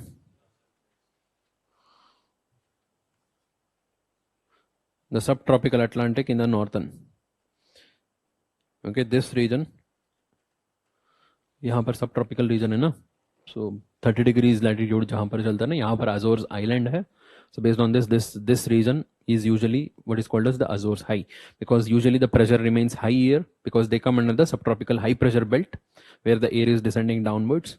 So recently this year we observed a normally जितना हाई प्रेशर होता है उससे बहुत ज्यादा high pressure observe किया था. तो जिसके वजह से because of which the entire Mediterranean region as well as the western European region experienced so much drier conditions. So which is called as Azores High. Fracking तो पता है ना? Fracking is a method used to extract this shale gas. Shale gas are the rocks which are, sorry, the gas which is preserved in, which is present in the shale rocks, which are sedimentary rocks. So to extract it out, we have to break these rocks. Okay, so if you can see वहां पर जो picture दिया है, एक drilling करेंगे, vertical drilling करेंगे, फिर horizontal drilling भी होगा. Okay, so through that we inject water at high pressure, and water is mixed with some of the chemicals, most importantly guar gum. Okay, guar जो guar seeds होता है ना, so उसका जो powder बना के we'll just mix it with the water and we'll use it to pump it, and when we pump it at high pressure the rocks crack and it will release the gas. Okay, we can extract that. That is the method of extraction which is called as the fracking. इसको बोलते हैं fracking. चलो places in news में आ जाओ. You can use the material to mark it, or if you want to do it on Atlas. उसके लिए उतना तो टाइम नहीं है, तो घर जाके कर लेना Atlas में. Okay, so I'll just give you a brief about this.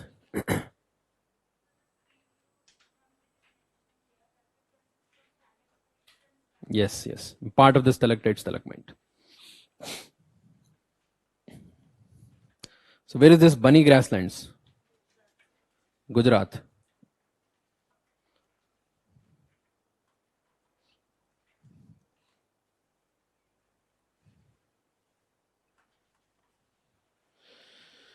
So Bunny grasslands are one of the largest extensive grasslands which is there in the Kutch region.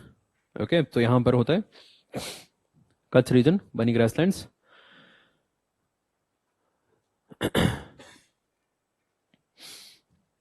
So this is Asia's largest and finest grasslands. So the importance of this Bunny grassland is Chirbatti.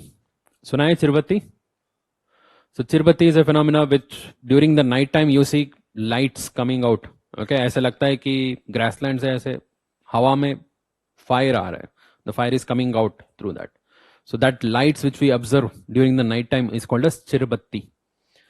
Okay, so that is due to the release of methane.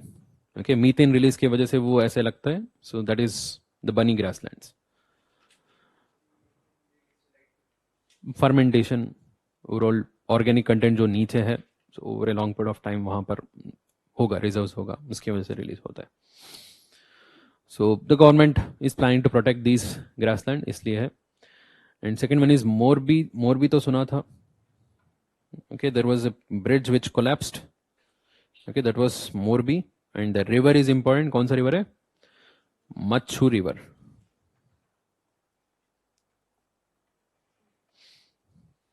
So it happened during the last 2 months before. Election के time में चल रहा था ना. ठीक है. So another one, यंगती कुटी valley. यंगती कुटी वैली.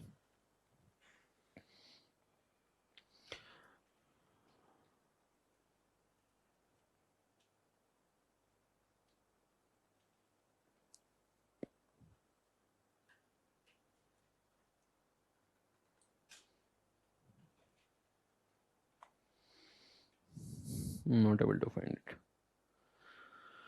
ठीक है. So it's in Uttarakhand. So recent advancing of glaciers has been seen, तो इसलिए न्यूज में है. केन बेतवा लिंक तो पता है.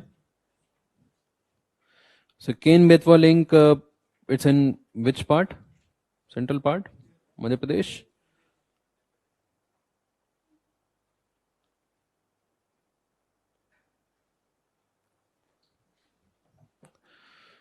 So here we have the Keene River. In this part, right? यहाँ पर है बेतवा, तो यहाँ पर है. दोनों के बीच में connection link is planned. Both are tributaries of Yamuna. Yamuna का ट्रिब्यूटरी है.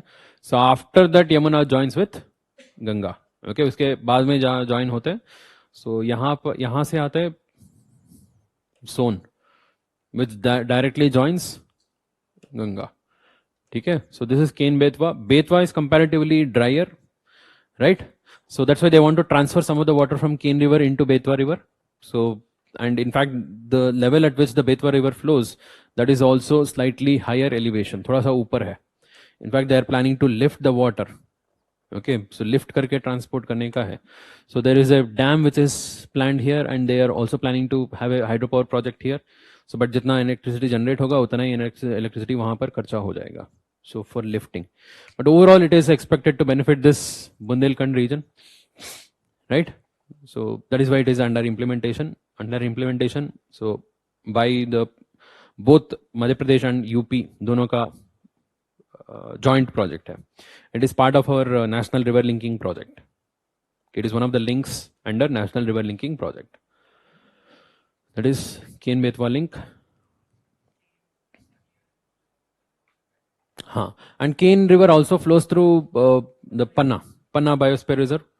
Okay, it is also said that it will submerge a part of this, the dam which they plan to construct. So it will submerge a part of Panna Biosphere Reserve. Panna, to it is a biosphere reserve. It is a UNESCO recognized biosphere reserve. It's a tiger reserve. It's a national park, and there have been huge efforts to conserve the tigers over there. But still, so a part of it is going to be lost because of this dam.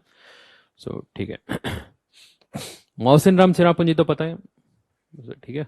So Pamban Bridge कहाँ पर है? Where is Pamban Bridge? Where is it? Kanyakumari, Rameswaram. Both are different. बहुत लोगों को पता नहीं है ना. So this is the point which is nearest to Sri Lanka is Rameshwaram. The southernmost point is Kanyakumari.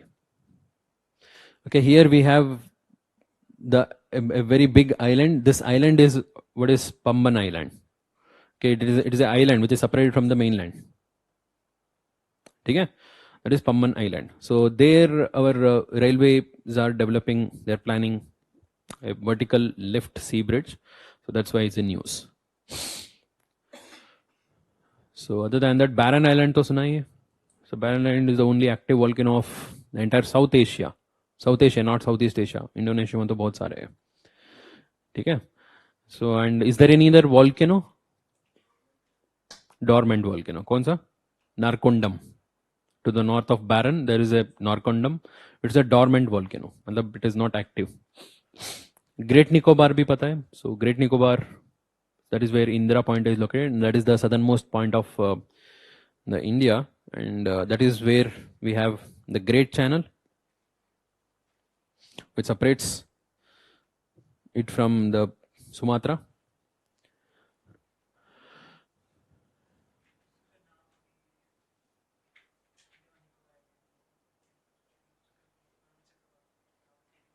हाँ,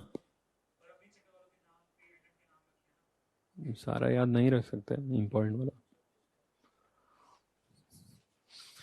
ठीक है. Reverse in news, Chenab river मैंने दिखाया था, राइट. सो वही वैसे वाला रैटल प्रोजेक्ट तो बहुत पुराना है. क्वार तो हमने डिस्कस किया, रैटल तो पुराना है. So that has been there. Sabarmati river, so where is Sabarmati river? Gujarat. Okay, so this is what is Sabarmati river. So it flows through both Gandhinagar as well as Ahmedabad, on the outskirts of Gandhinagar actually. So there recently Atal Bridge has been inaugurated. So that's why in news, Sabarmati river. And Narmada river, recently a canal was inaugurated. Okay, एक बड़ा सा canal. So that is Narmada river. Okay, here we have the Narmada river. Narmada river originates from Amarkantak. Okay, what about Tapi? Betul Plateau.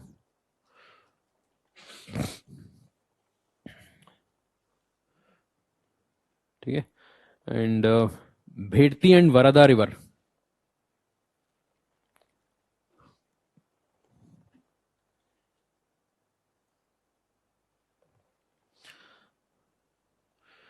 So Bhedti is a west flowing river. Varada is a east flowing river in Karnataka. In fact, Varada is a tributary of Tungabhadra. Tungabhadra to suna hai na? So Tungabhadra is made up of two rivers, Tunga and Bhadra, that is that flows through Hampi, the capital of the earlier capital of Vijayanagar Empire, and Tungabhadra joins Krishna. Okay, so Tungabhadra is the major tributary of Krishna. So this Varada and Bhedti, the Karnataka government is planning to interlink both, because Bhedti is a west flowing river. There is huge amount of water in that, so they want to divert towards the east and use the water here. So that is being criticized. इसलिए news में था. Pranhita river,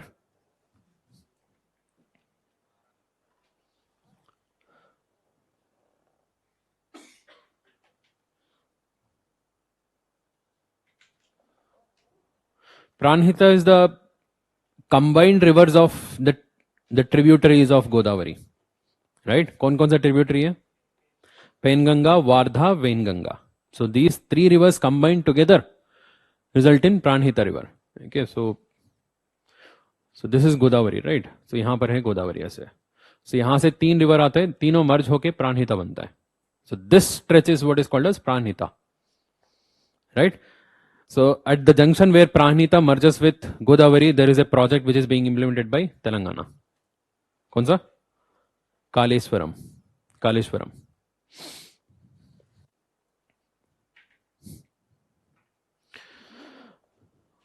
So Sukapaika river, it's actually not a river, it's a distributary. So this is Mahanadi, right? So Mahanadi was flowing like this, and uska ek distributor. What is a distributary? जो branch out हो जाता है.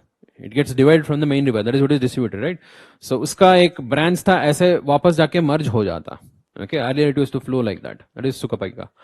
So it used to flood a lot.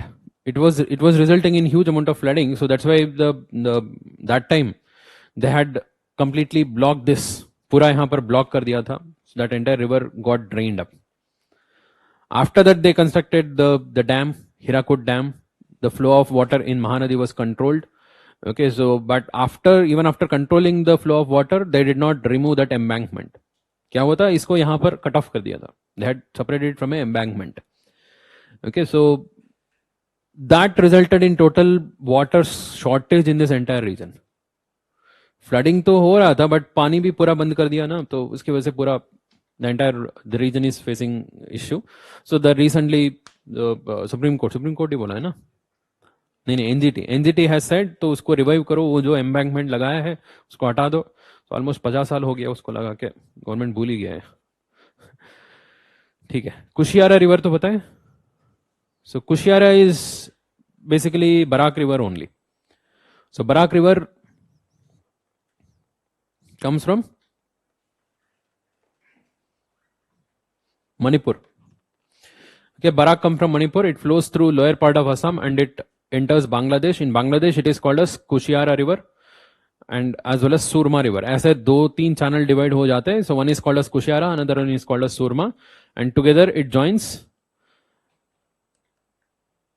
the combined water of Ganga and Brahmaputra, which is called as Meghna.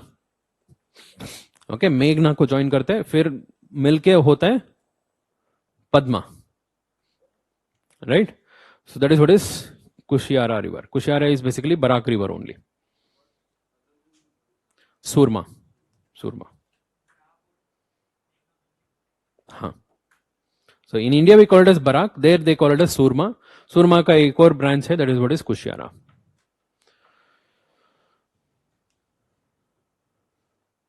Kameng river तो पता है, Kameng is a tributary of Brahmaputra. So it comes from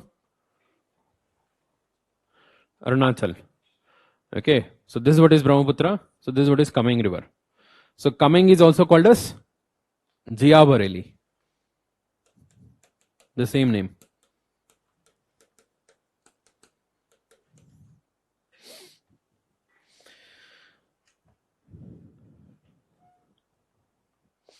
In Arunachal it is called as Kameng. In Assam it is called as Jia Bareilly.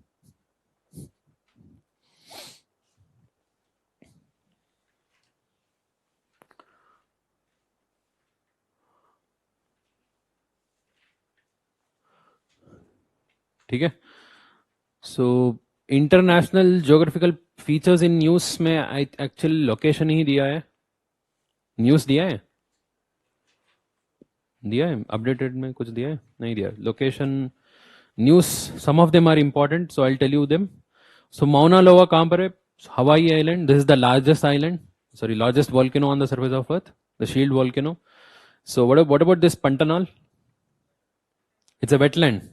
Okay, it's a wetland. It is the largest wetland, okay, which covers 3 states. मतलब 3 state जहां पर border में है. So उस in that particular region, so 3 countries. So there we have Pantanal.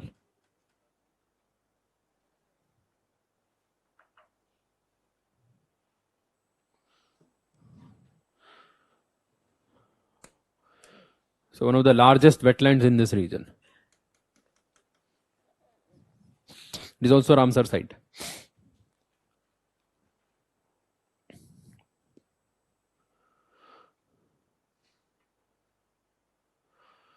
ठीक है. तो उसके अलावा लेक सावा. लेक सावा, it's in Iraq. It's drawing up. UPSC का फेवरेट है, 2 बार क्वेश्चन आ चुका है ड्राइंग लेक के ऊपर. इट्स अ इनलैंड लेक, मतलब it has no outlet. Some of the local rivers drains into it and it has no outlet. ठीक है. And what about lake Manchar? Have you heard about this? So it is the largest fresh water lake of Pakistan, lake Manchar. And it was earlier in news for its high pollution level, now in news because of flooding. So in the last year flooding, this lake was मतलब overflowing beyond its normal level. बहुत ज़्यादा dangerous level में उसका overflow हो रहा था.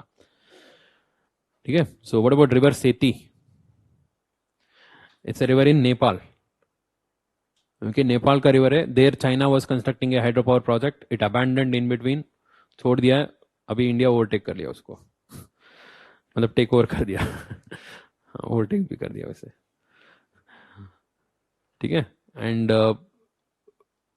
This Khuvsgul lake national park. Khuvsgul lake national park, it's in Mongolia, along the border between Mongolia and Russia. So this has been recently included as UNESCO map map biosphere reserve है ना, तो उसके अंदर इसको include किया है।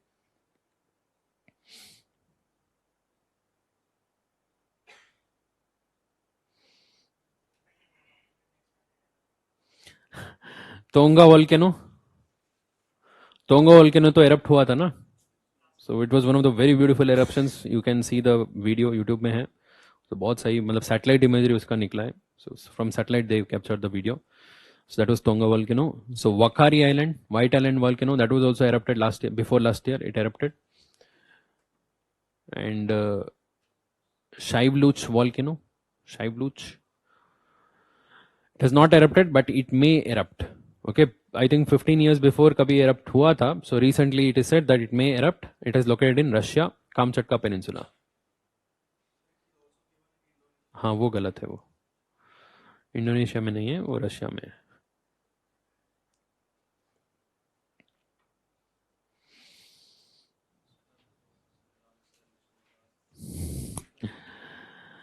नहीं, updation में कवर कर लेता है, ठीक है। सो विल, सो कंट्रीज वाला न्यूज में ज्यादा कुछ नहीं है, एक लेक इंपॉर्टेंट है वो देख लेना। इटली का जो लेक है, lake Garda, it is Italy's largest lake, and ये भी ड्राई हो रहा है, it is drying up, lake Garda, Garda, GARDA।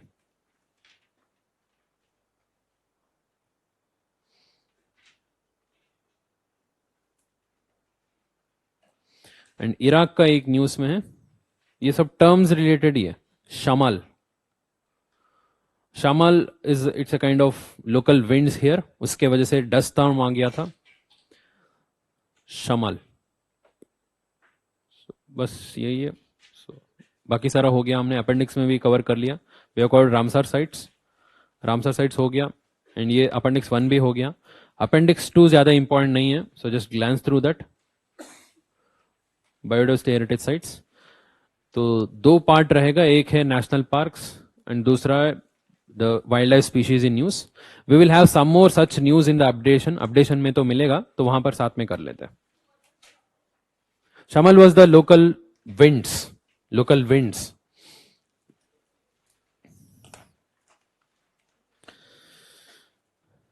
ठीक है, सो this is my mail ID. If you have any doubts, you can write to me at this mail. So updation will do it soon. So mostly 2 part में होगा. So I think January, February once and March, April once. So let's see whenever it comes out. So we'll meet you. ठीक है, चलो, thank you.